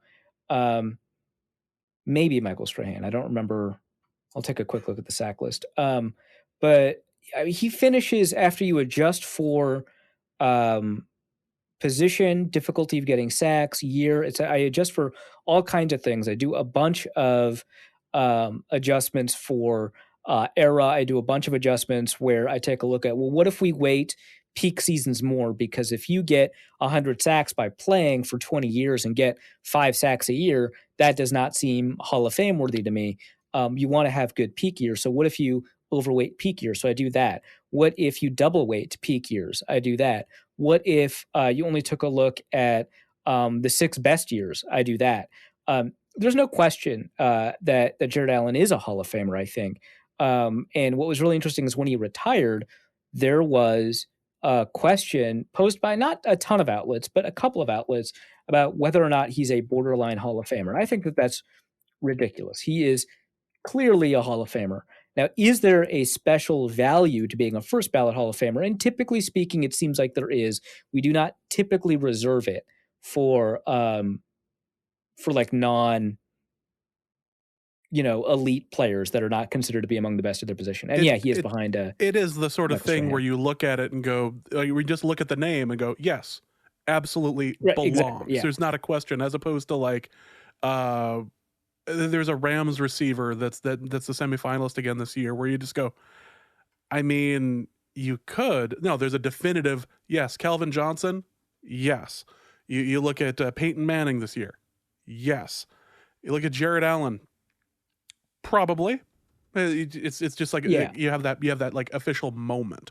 Like, no, that's and I think for a first ballot guy, there has to be unquestionably this guy is the best player in football for 2 or 3 years, right? Allen definitely had that for 1 year, right? In the 22 sack season. Was he unquestionably I don't know. Maybe, which makes it not unquestionable. So he is behind now that we've had a couple of additional games from Julius Peppers and Terrell Suggs. So he is now behind Richard Dent, DeMarcus Ware, Terrell Suggs, Jason Taylor, Michael Strahan, Chris Dolman, Julius Peppers, Kevin Green, Reggie White, and Bruce Smith. And those are of the official sack leaders. So that does not include players like Jack Youngblood, who had 150.5 and has more than Allen once you count for that. It doesn't include some of these other like career guys that let me take a quick look again. That have over 136. So Lawrence Taylor, for example, gets shortchanged by a year because they started counting sacks the year after. Deacon Jones is 173.5. So Allen is about, if I put Marcus Ware and Julius Peppers, this article was written in 2015, so there's a couple of changes, but he is about 14th, 15th all-time in sacks once we account for that. That does not scream first ballot Hall of Famer to me. I think you probably have to be in the top 5, which that's not necessarily true, right? Because Lawrence Taylor is 8th, and he's obviously a first ballot Hall of Famer. Michael Strahan, I think, I don't remember if he was a first ballot Hall of Famer, but if he was, I think it's because he got to play in New York. I wouldn't make him a first ballot Hall of Famer, but I can see maybe the argument. But like, I wouldn't put him in the inner circle of pass rushers, right, as it were. Like, I wouldn't put him up there with Bruce or Bruce Smith or Reggie White or Lawrence Taylor or Deacon Jones. I don't think he's that good. But I think he is firmly in that second tier. I think you put him with the Julius Peppers and the DeMarcus Wares and the Kevin Greens. And Kevin Green has like significantly better, but I think he had a longer career, but he has better career stats. I don't know if Jason Taylor to you is in the second tier, but if he is, I would put Jared Allen above him. I think he's very clearly in that second tier, and that tier is not very large either. Like, I put him above, like, say, Jim Marshall or Coy Bacon or Leslie O'Neal, right? He is clearly a Hall of Famer. I would not say if the first ballot Hall of Fame matters, if the first ballot matters, I would not say he should be. But if we're voting right now and I get unlimited votes and it doesn't matter, yeah, I absolutely would put Jared Allen in. And just looking at the list of people that have more sacks than him, there's a hell of a lot of Gold Jackets in there. I don't know that there is a not Gold Jacket among all of the eligibles, right? Because Smith, White, Jones, Green, Youngblood, Dolman, Page, Taylor, Strahan, Dent, Randall, they're all in the Hall of Fame. And then Jason Taylor, is he eligible? I don't know if he's eligible to be in the Hall of Fame.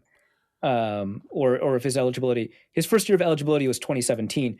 Well, he was a first ballot Hall of Fame? Well, it doesn't mean anything. If he's a first ballot Hall of Famer, yeah, then Jared Allen is.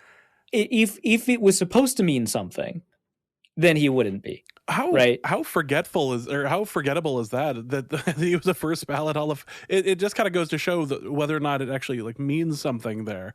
It's like, Jason Taylor. It can't. Yeah. I love Jason Taylor. I think he's great.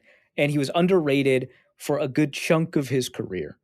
I don't want to shortchange him, but he is not as good as a bunch of these guys. Yeah. And Jared Allen is one of those players that when you looked at him on the other side of the line could frighten you. Like, he's the sort of person you schemed against your entire offense. You'd scheme around that in order to try to minimize him as much as you possibly could. Like, this is a player that had the ability to take over games, to get to get a crowd involved, as if that's a Hall of Fame thing. But there's a specific moment in Jared Allen's career where I can definitely remember a Thursday night game against Tampa Bay where he did just that, where he ended up basically starting a fight in the middle of the game with the Tampa Bay guy just ate his lunch for that next sack.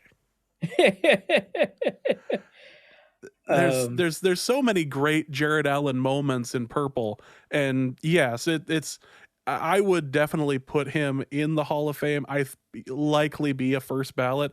This is a pretty loaded class, admittedly, as far as people who you would expect to get in on the first ballot. So I'm taking a look at the sack list, and it's like everybody is either obviously a Hall of Fame lock or is in the Hall of Fame. So I just lost the sack list again. So Smith, White, Jones, Green, Youngblood, Dolman, Page, Taylor, Strahan, Taylor, Jason this time, Richard Dent, John Randall, they're all in the Hall of Fame. Julius Pepper is a lock for the Hall of Fame. Ricky Jackson's in the Hall of Fame. DeMarcus Ware, I think, is a lock for the Hall of Fame. I think the question for him is the same as Allen. Is he a first ballot guy?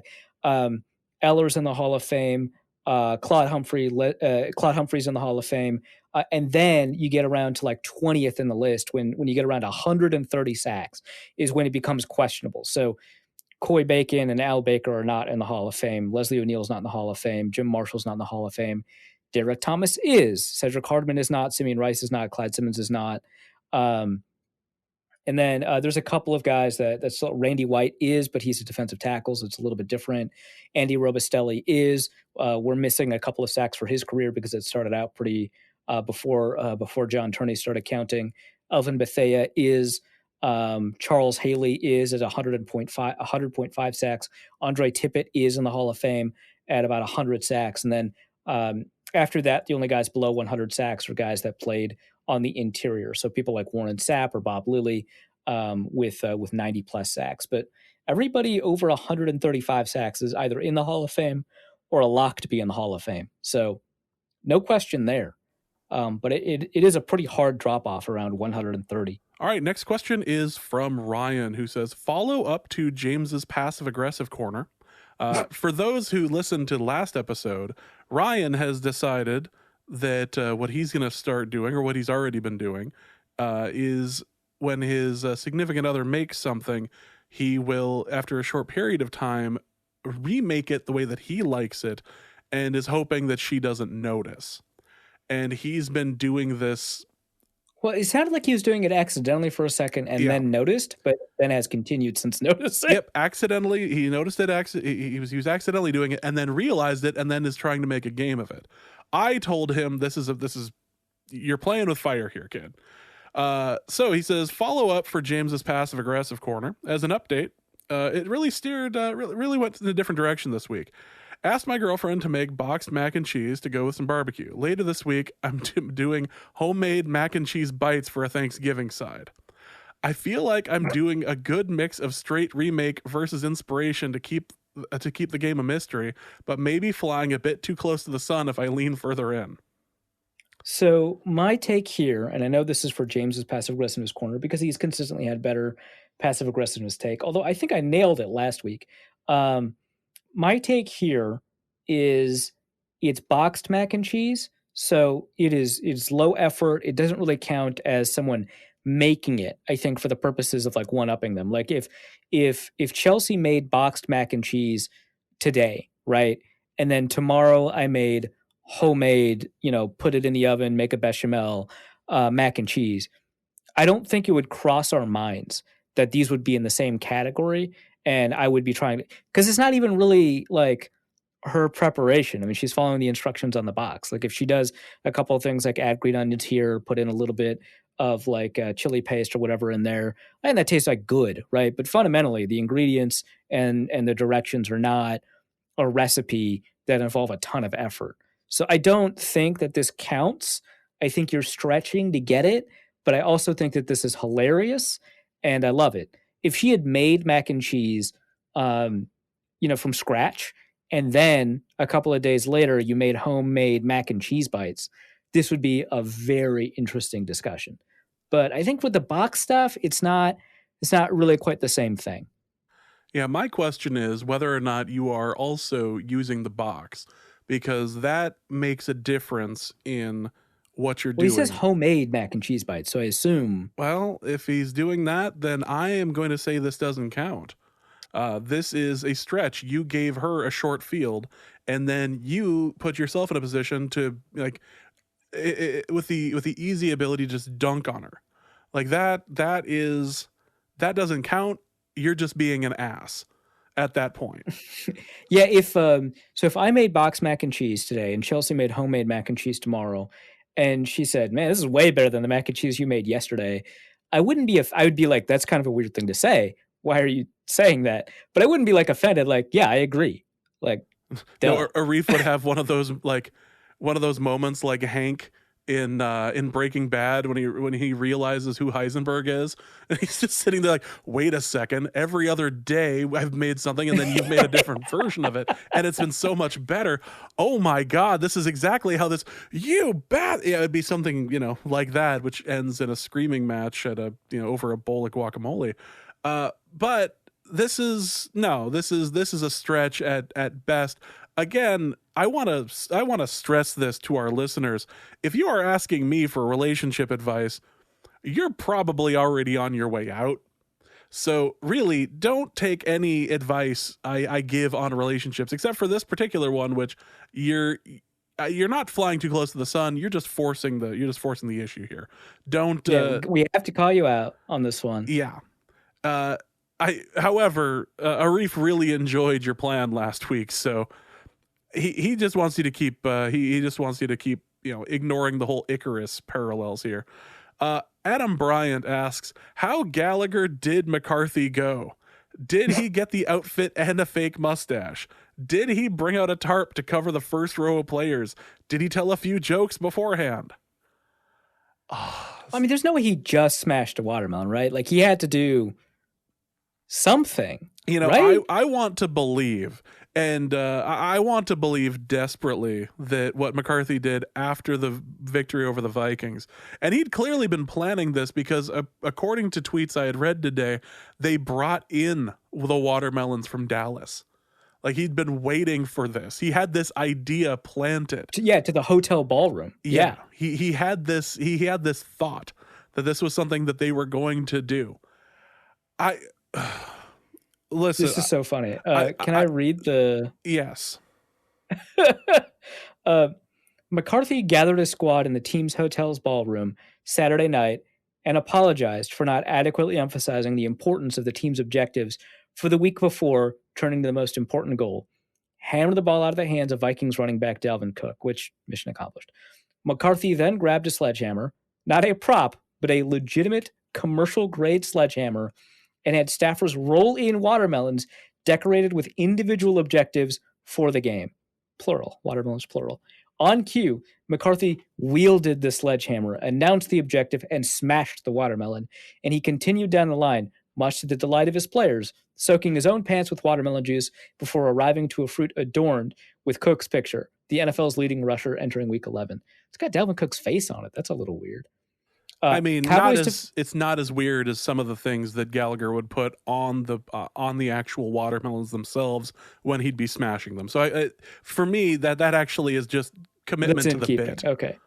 Cowboys defensive end DeMarcus Lawrence spotted the fruit, jumped up, and exclaimed he had to be the one to smash watermelon Dalvin Cook. Wow. Sorry, that's just a good phrase. McCarthy handed off the sledgehammer and watched Lawrence obliterate the melon, setting the tone for Sunday's affair. This was we had to bring our own watermelons. It's hard to find watermelons this time of year in Minneapolis. Is it? I think it is. I think he's right, actually. I mean, he would know, right? So he's familiar with the area, if nothing else. Yeah. I like to think that McCarthy did at least begin the way that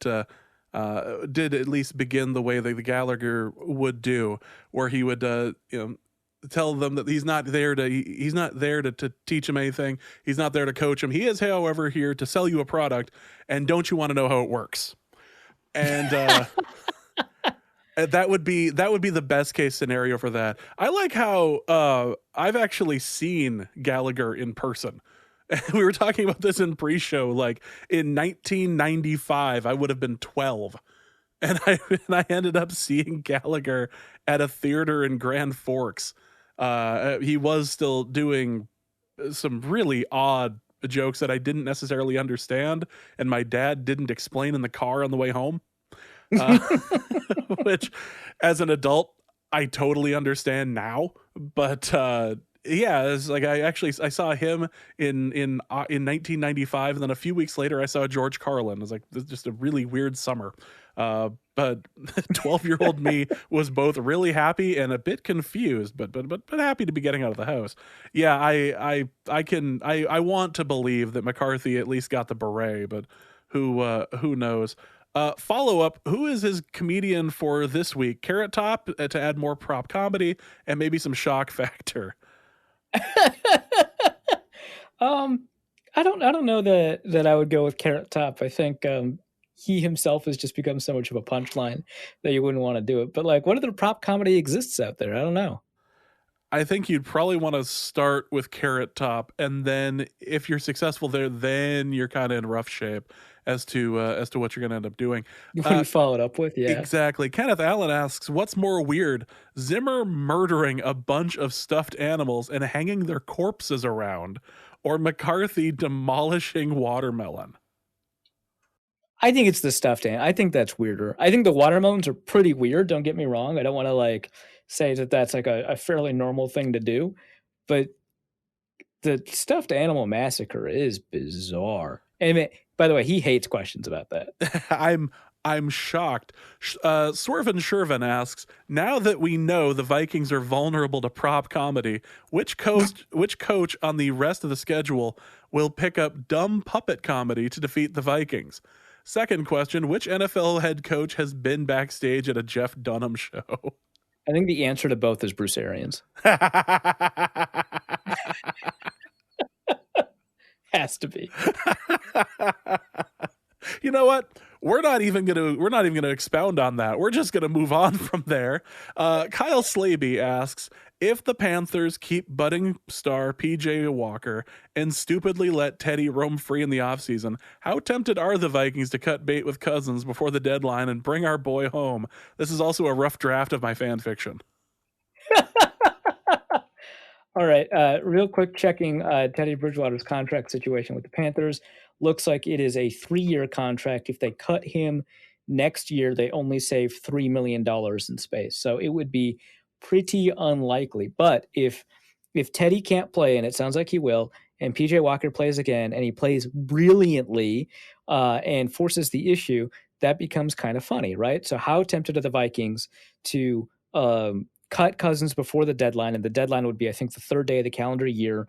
The Vikings would still take on a significant cap hit, but the benefit to that is that they do not have to guarantee his 2022 salary, which is what happens after that deadline, the third day of the league year in March. So how tempted are the Vikings? Probably not very tempted, unfortunately. That would be extremely funny, and I would be unreasonably hype. Teddy has had one really high level game this year, and I don't know which one it is. I'm going off of my memory from doing the Players of the Week stuff. And he was only kind of worthy of inclusion once, and I didn't even give him that list. I think he was an honorable mention for me.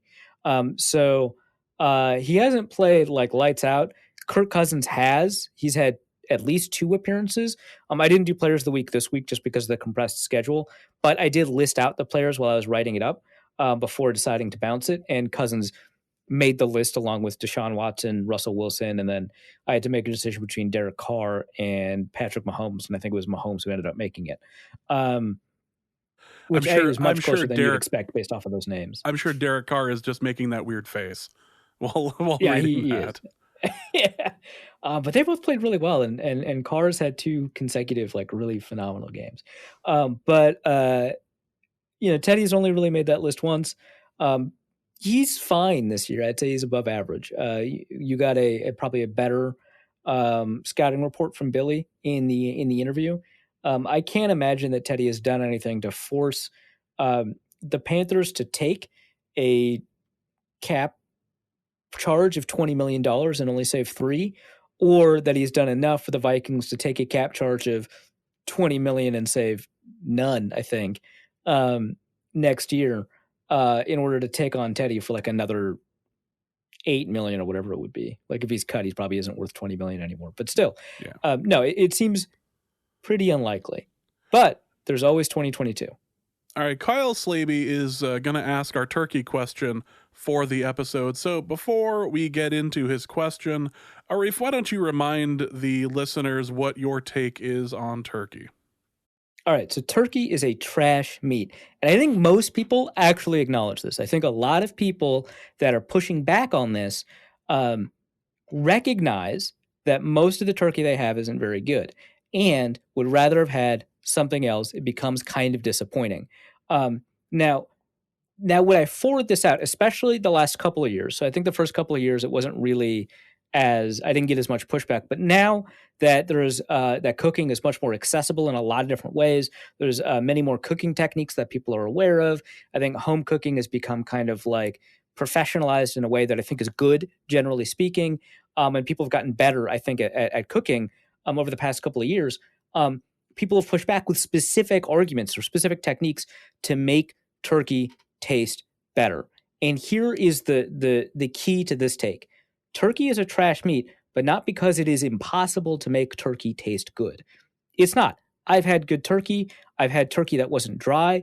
I've had turkey that was, name a method, and I've probably had it. I've had smoked turkey. I've had deep fried turkey. I've had turkey that was roasted traditionally that tasted really good. I've had turkey where you spatchcock it, where you split it apart in order to get more even cooking. You dry brine it for a day or two beforehand to make sure you get the crispy skin. You do all these sorts of tricks, like put a little bit of baking powder on the outside to induce the Maillard reaction. I am aware of all of these tricks.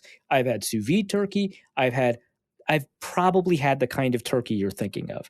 And I have had good turkey. This is not that. It's if you put the same time and investment into almost literally any other meat, you will get a better product. So I was actually just before this podcast, actually I think during even, I was arguing with Frisco Josh, who I'm shocked. Yeah, right. Who is really into food. And so he used to do, like, his profession before he got involved in football was wine analytics and people who are very into wine are typically very into food. And he clearly seems to know what he's talking about when it comes to food preparation. And he came with the normal response that I have seen a billion times now. Oh, you just haven't had good turkey. Oh, you're a bad cook. First of all, if you want to come at me for my cooking, like that is absolutely insane. I am remarkably good at it. I am confident about a lot of things. I'm very arrogant. That's all true.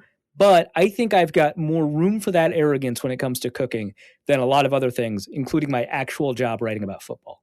I have made good turkey. I have had good turkey. This isn't about, oh, you haven't had good turkey. I have tried it a dozen different times. I've had it from people who are also really great cooks. It's not like the only turkey I've ever had was prepared by me and I was just bad at it. I've had turkey from all kinds of people all the time. I've had good turkey.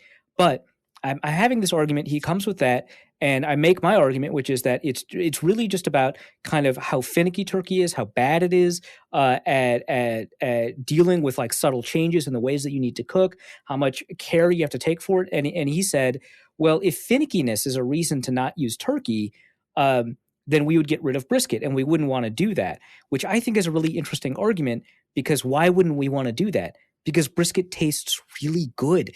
And when you do it in the finicky way, it is to die for. And so, no, you wouldn't want to get rid of it because it's worth making. And so I said, what if we smoked brisket and smoked turkey? Which one are you taking? And the answer is brisket. And he didn't even contest this. He wasn't so committed to winning the argument that he would lie about which he preferred. And so he'd rather have smoked brisket. And then he reveals at the end of the argument, he's not even having turkey this Thanksgiving. He's having prime rib. Come on, man. Come on. So name a preparation of turkey and then try and figure out if there isn't another meat where that preparation is preferable. I'd rather have smoked brisket. I'd rather have almost any other smoked meat. I'd rather have smoked chicken, which that is, in fairness, contentious, right? Because smoking chicken, you can sometimes it's a smaller cut, and so you can overwhelm the chicken, whereas it's kind of harder to overwhelm the turkey. I get it. I would rather have deep fried chicken. I would rather have a seared steak. Like I'd rather have all of the like roast lamb. I'd rather have all of these things instead of turkey. And your room for error is so much larger on these than it is on turkey. And so the time, the finickiness, the investment, the cost, although this year turkey is substantially cheaper. What's that? You can finish up your sentence. I gave you 5 full minutes this year instead of the 2 minutes from last year. There's just so much. The cost, you can't come up with a situation where turkey is the superior meat. Caveat: this take does not apply to heirloom turkeys, which are apparently not very similar to grocery store turkeys. I haven't had an heirloom turkey, so I'm not going to put that out there and put it out onto the heirloom turkeys. I acknowledge that, like, specialty preparations of meat, like it'd be like comparing Wagyu to regular beef or to Iberico ham to regular ham. It's just substantially different, and the turkey market has probably destroyed mass market turkey in ways that it has significantly reduced the quality of pork that you get to. So one you more could stow thing, your heirloom turkey takes. Just one more thing that Wilmer has ruined for the rest of the world. Yep. so that's that came out really bitter. I don't have any family in Wilmer. I don't like it all. That's a specific take. Why would anyone jump to that first? Oh. Well, let's get into Slaby's question, because it is about turkey. He says, hypothetical, I have a recipe that would make turkey the best tasting dish at Thanksgiving, and it does not work on any other protein. If I gift that knowledge to you and only you, which of these things do you do with it? Number 1, keep it secret and maintain the turkey as trash take. 2, use it for your loved ones, but maintain the take and risk the take being exposed. Or 3, change the take and monetize the recipe. I would just want to point 2 out. and 3. I was going to say, I would just want to point out, Arif has never claimed to like avoid selling out at any point in his career. Yeah. Monetizing is always on the table. Changing the take for my own benefit, always on the table. But there's probably a year or two where I like maintain the take, use it with my loved ones, risk getting exposed, and then if whether or not I get exposed, change the take and monetize the recipe. No question. This isn't. That sounds about right, really. Yeah. The take fidelity that I have is, I think, overstated. I'm willing to change it. I like being right. And if I get to turn it around and say, actually, I have a unique way in which turkey is a uniquely good meat, no longer trash. It's simple. It doesn't take a ton of time. And it only works for turkey. And you've probably never had it like this before. Subscribe to the Patreon to get the recipe. I would, absolutely. It's available at the $500 a month level. Jeez. Nolan Kaler asks, question for Arif's dating corner. I started dating someone recently. No, it wasn't through an app. How do I explain the self-masochism of being a Vikings fan to this person? My fandom/tribalism can't possibly present as being a positive trait in the, quote, getting to know you phase. Okay, so, I mean, like, being a fan of a bad team is like a common enough thing where it can't really throw anyone off while you're dating them, right? Like, I mean, I guess, like, my friend group and dating circles typically don't follow football at all, so I guess that maybe would make sense. Or just be like, wait, you care about oh, you write about football for a living? Weird. And sometimes I just want to dunk those people into like a dumpster. I'm just like, come on, man, I just like watching football. It's not that weird. But for the most part, it's just so common that it, like, I don't think you really need to explain it. But if you are looking for an analogy, it can be like, look, let's say you have a kid and he is just a screw up. He's a real Hunter Biden. You don't stop loving him, right? You follow him, you get hurt by him, but you support him. You're always there. What are we? What are we? What? What are we doing here? What? I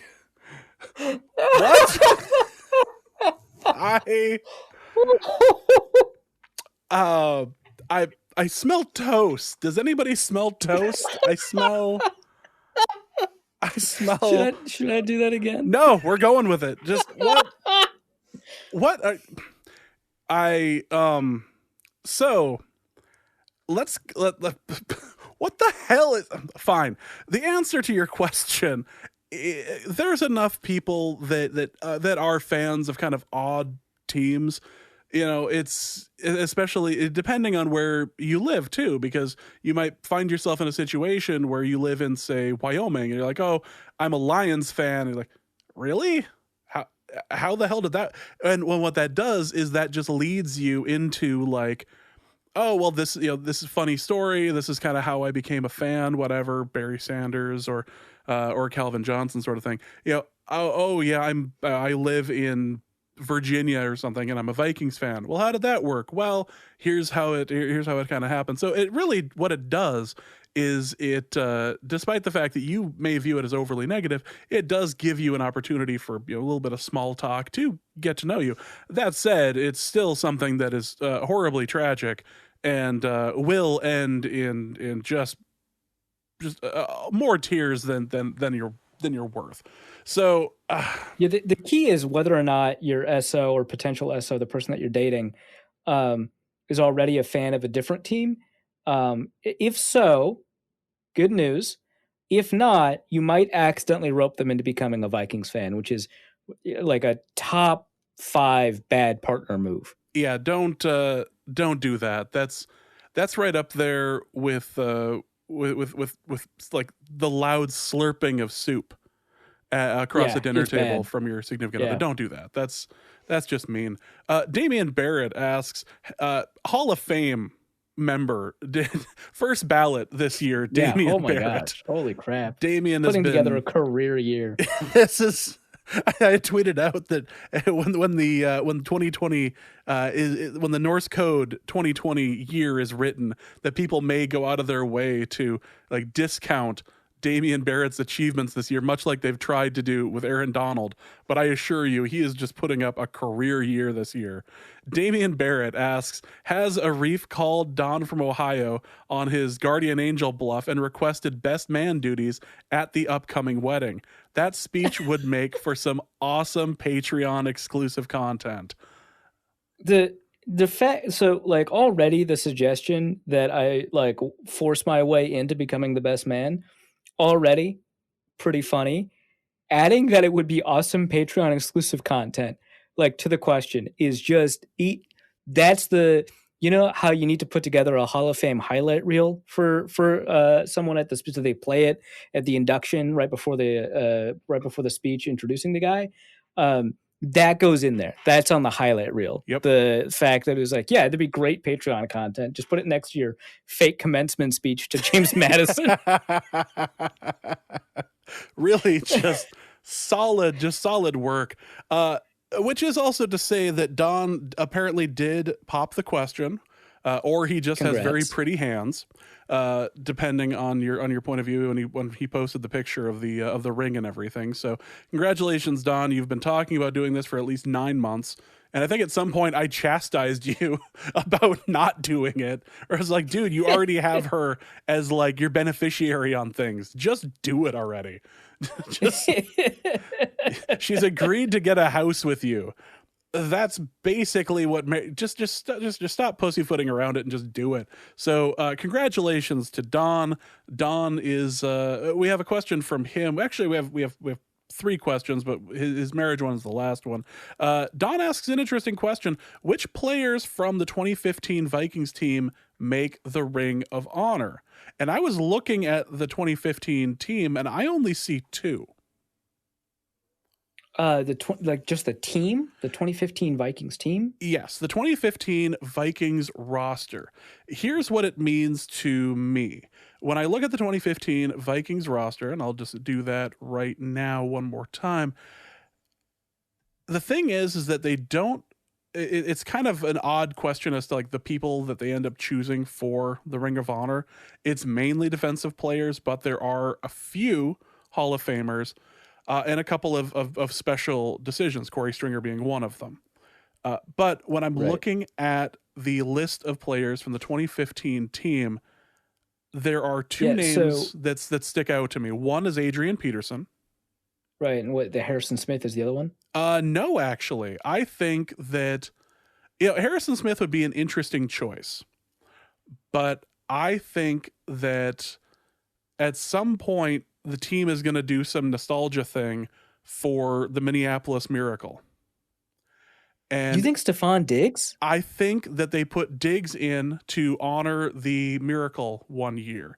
Maybe it's like the 20th anniversary, but I think that the team ends up doing that. I don't think that Stephon Diggs necessarily makes it into the Hall of Fame, but I do think that the team honors him in some way. Maybe it's a statue outside, and there's plenty of poses from that stretch of play that you could choose a statue from. But I think there are a lot of statue moments. Yeah. There really are. But I think that he ends up getting put into the Ring of Honor. I don't think he gets put in the Ring of Honor. There have been a couple of high quality plays in the Vikings history. They don't automatically put you in the Ring of Honor. I think for the most part, the Ring of Honor is either reserved for non-players that had a huge impact on the franchise, like Zamberletti, or players that are nearly Hall of Fame worthy or obviously Hall of Fame worthy. I think that typically is what gets you in. And if Stephon Diggs' second half of his career is Hall of Fame worthy, I still don't think he gets in because he just didn't spend enough time with the Vikings. I think if Adam Thielen was younger, he might have an argument for it, but I don't know that he spends enough time with the Vikings playing at a high enough level. So for me, Adrian Peterson, I don't think there's anyone else on that 2015 offense that makes it. I'm taking a quick look. I mean, obviously besides Teddy, but that's different.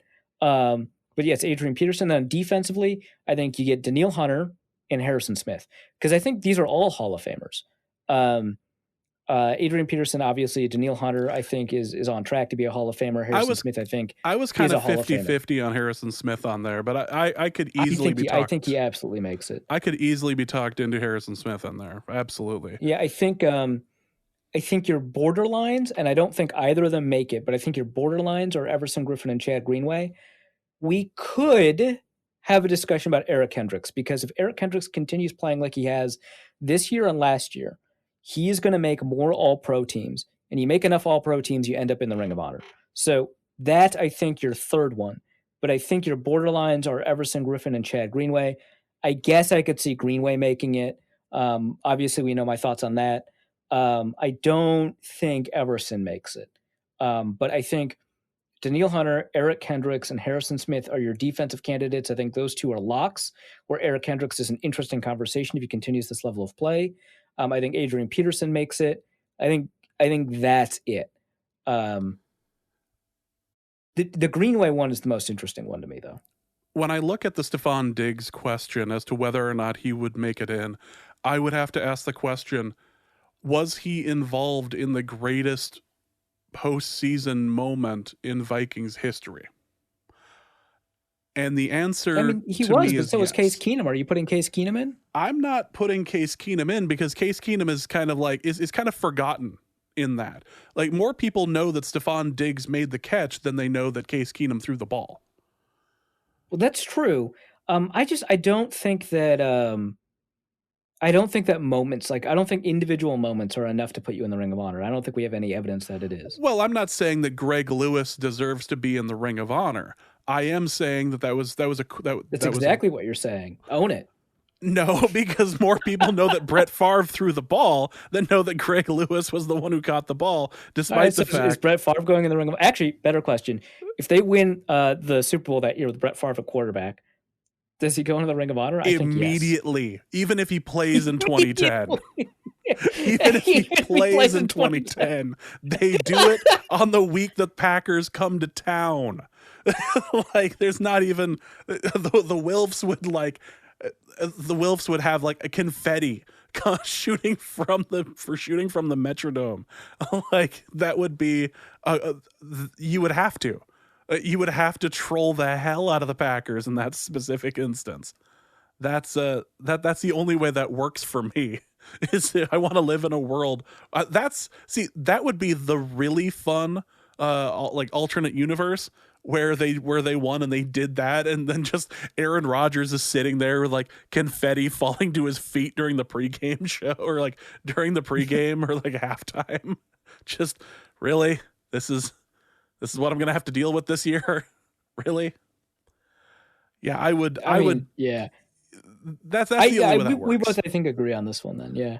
Yeah. But I think it is a funny conversation. Also, Don from Ohio, when is it appropriate to start listening to holiday music? Is it before or after Thanksgiving? I did have a moment today where I had the thought of listening to a specific Christmas carol. So I didn't do it, but I had the thought.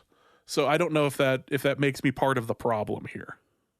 It does, but you can't always control it. I'm glad that you were able to kind of pipe it down. So my thoughts are: one, hey Arif, generally speaking, you're kind of live and let live, let people do what they want. But two, wait, but all those people are wrong. So let's roll with number two for a second. We have a hard line. Like, we don't usually get hard lines on when we can start like decorating for a holiday or whatever. Like, Halloween, I guess it's October 1st, but you start buying some Halloween decorations in September. You start making plans to watch scary movies. No one's that upset. A lot of people don't get that into Halloween until, the week before anyway. There's not really a hard line there. For Christmas, the season starts immediately after Thanksgiving. That just makes sense. There's another holiday that you have to deal with beforehand, and that holiday rules. Like, it's not like, a holiday that no one cares about, like President's Day, which I'm like, sorry to whatever presidents that's supposed to honor. Lincoln, maybe? I don't know. Sorry. Lincoln and Washington, yes. Right, yeah, because like their birthdays are like I don't know. It doesn't matter. Yes. Two presidents that meant a lot. Great. But no one cares about President's Day, right? But people care about Thanksgiving. Man, there's like a war on Thanksgiving now, I guess, apparently. and Arif is just like, you are just the head of that. Well, I don't know what side I'm fighting on, but I'm absolutely fighting it. Yeah, well, I'm guerrilla warfare on this war on Thanksgiving. I'm a partisan. I have no idea what interests I represent. I don't know who's manipulating me, but I'm fighting it. That sounds like more of your like part of Occupy Thanksgiving as opposed to like some sort of resistance. Yeah, I'm Occupy Thanksgiving. Yeah, but yeah, people care about Thanksgiving. It is a top 2 food holiday, and it's not 2. So like, it matters. We're not skipping over it just so we can put up a tree that no one cares about for a little bit. Christmas is fun. It's dope. I am going to hate missing Christmas in Vermont for the first time in 9 years. That's going to suck. I'm going to be really sad about it. Christmas means a lot to me. But man, holiday music, like how could you even get in the mood for Thanksgiving if you're listening to holiday music? Come on. Eat some mashed potatoes. just eat some mashed potatoes and just sit down. Finally, from Don from Ohio. Now that I have finally proposed to my better half, he's already calling her that, and she said yes. See, and he's immediately right. I don't know anything about her. And she said yes. The next step is to plan our wedding. We plan on eloping and getting married on a beach. Choices are Key West, Hawaii, and the Virgin Islands. Any other suggestions for beaches to get married on? Now, how old is Don? What? Don's over 50.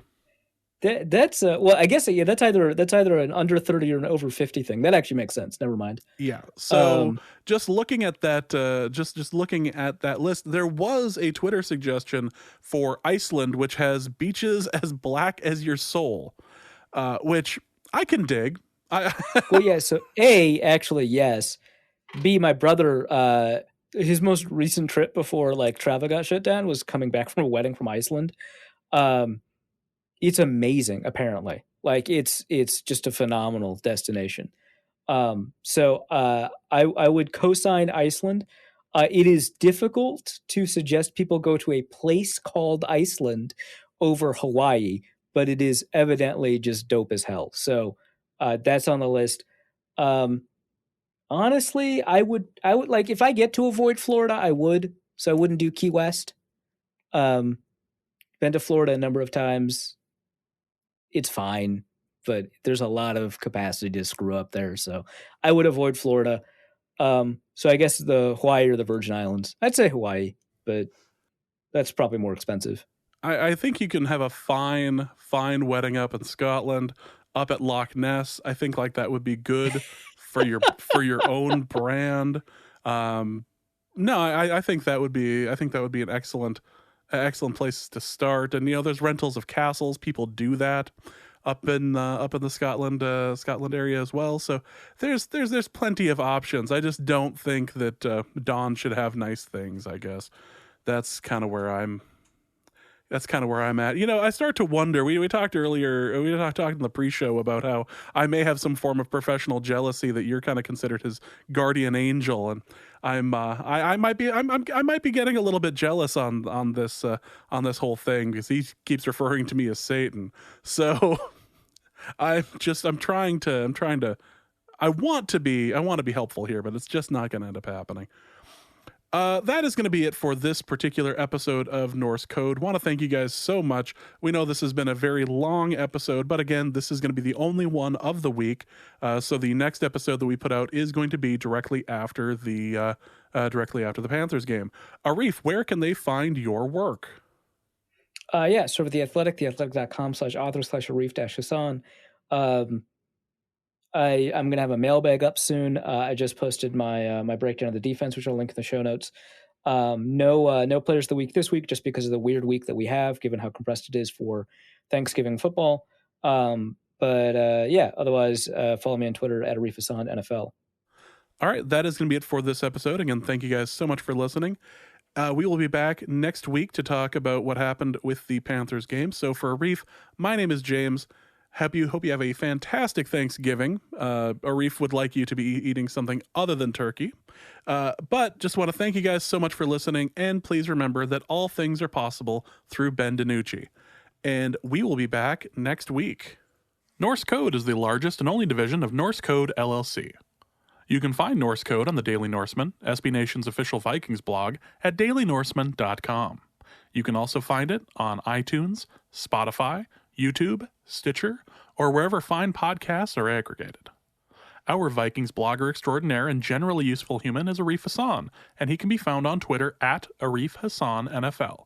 You can also find his written work at theathletic.com. I am your podcast host and producer, and my name is James Pagashnik. You can find me at the show's official Twitter feed at Norse Code DN or my personal account at Big Mono.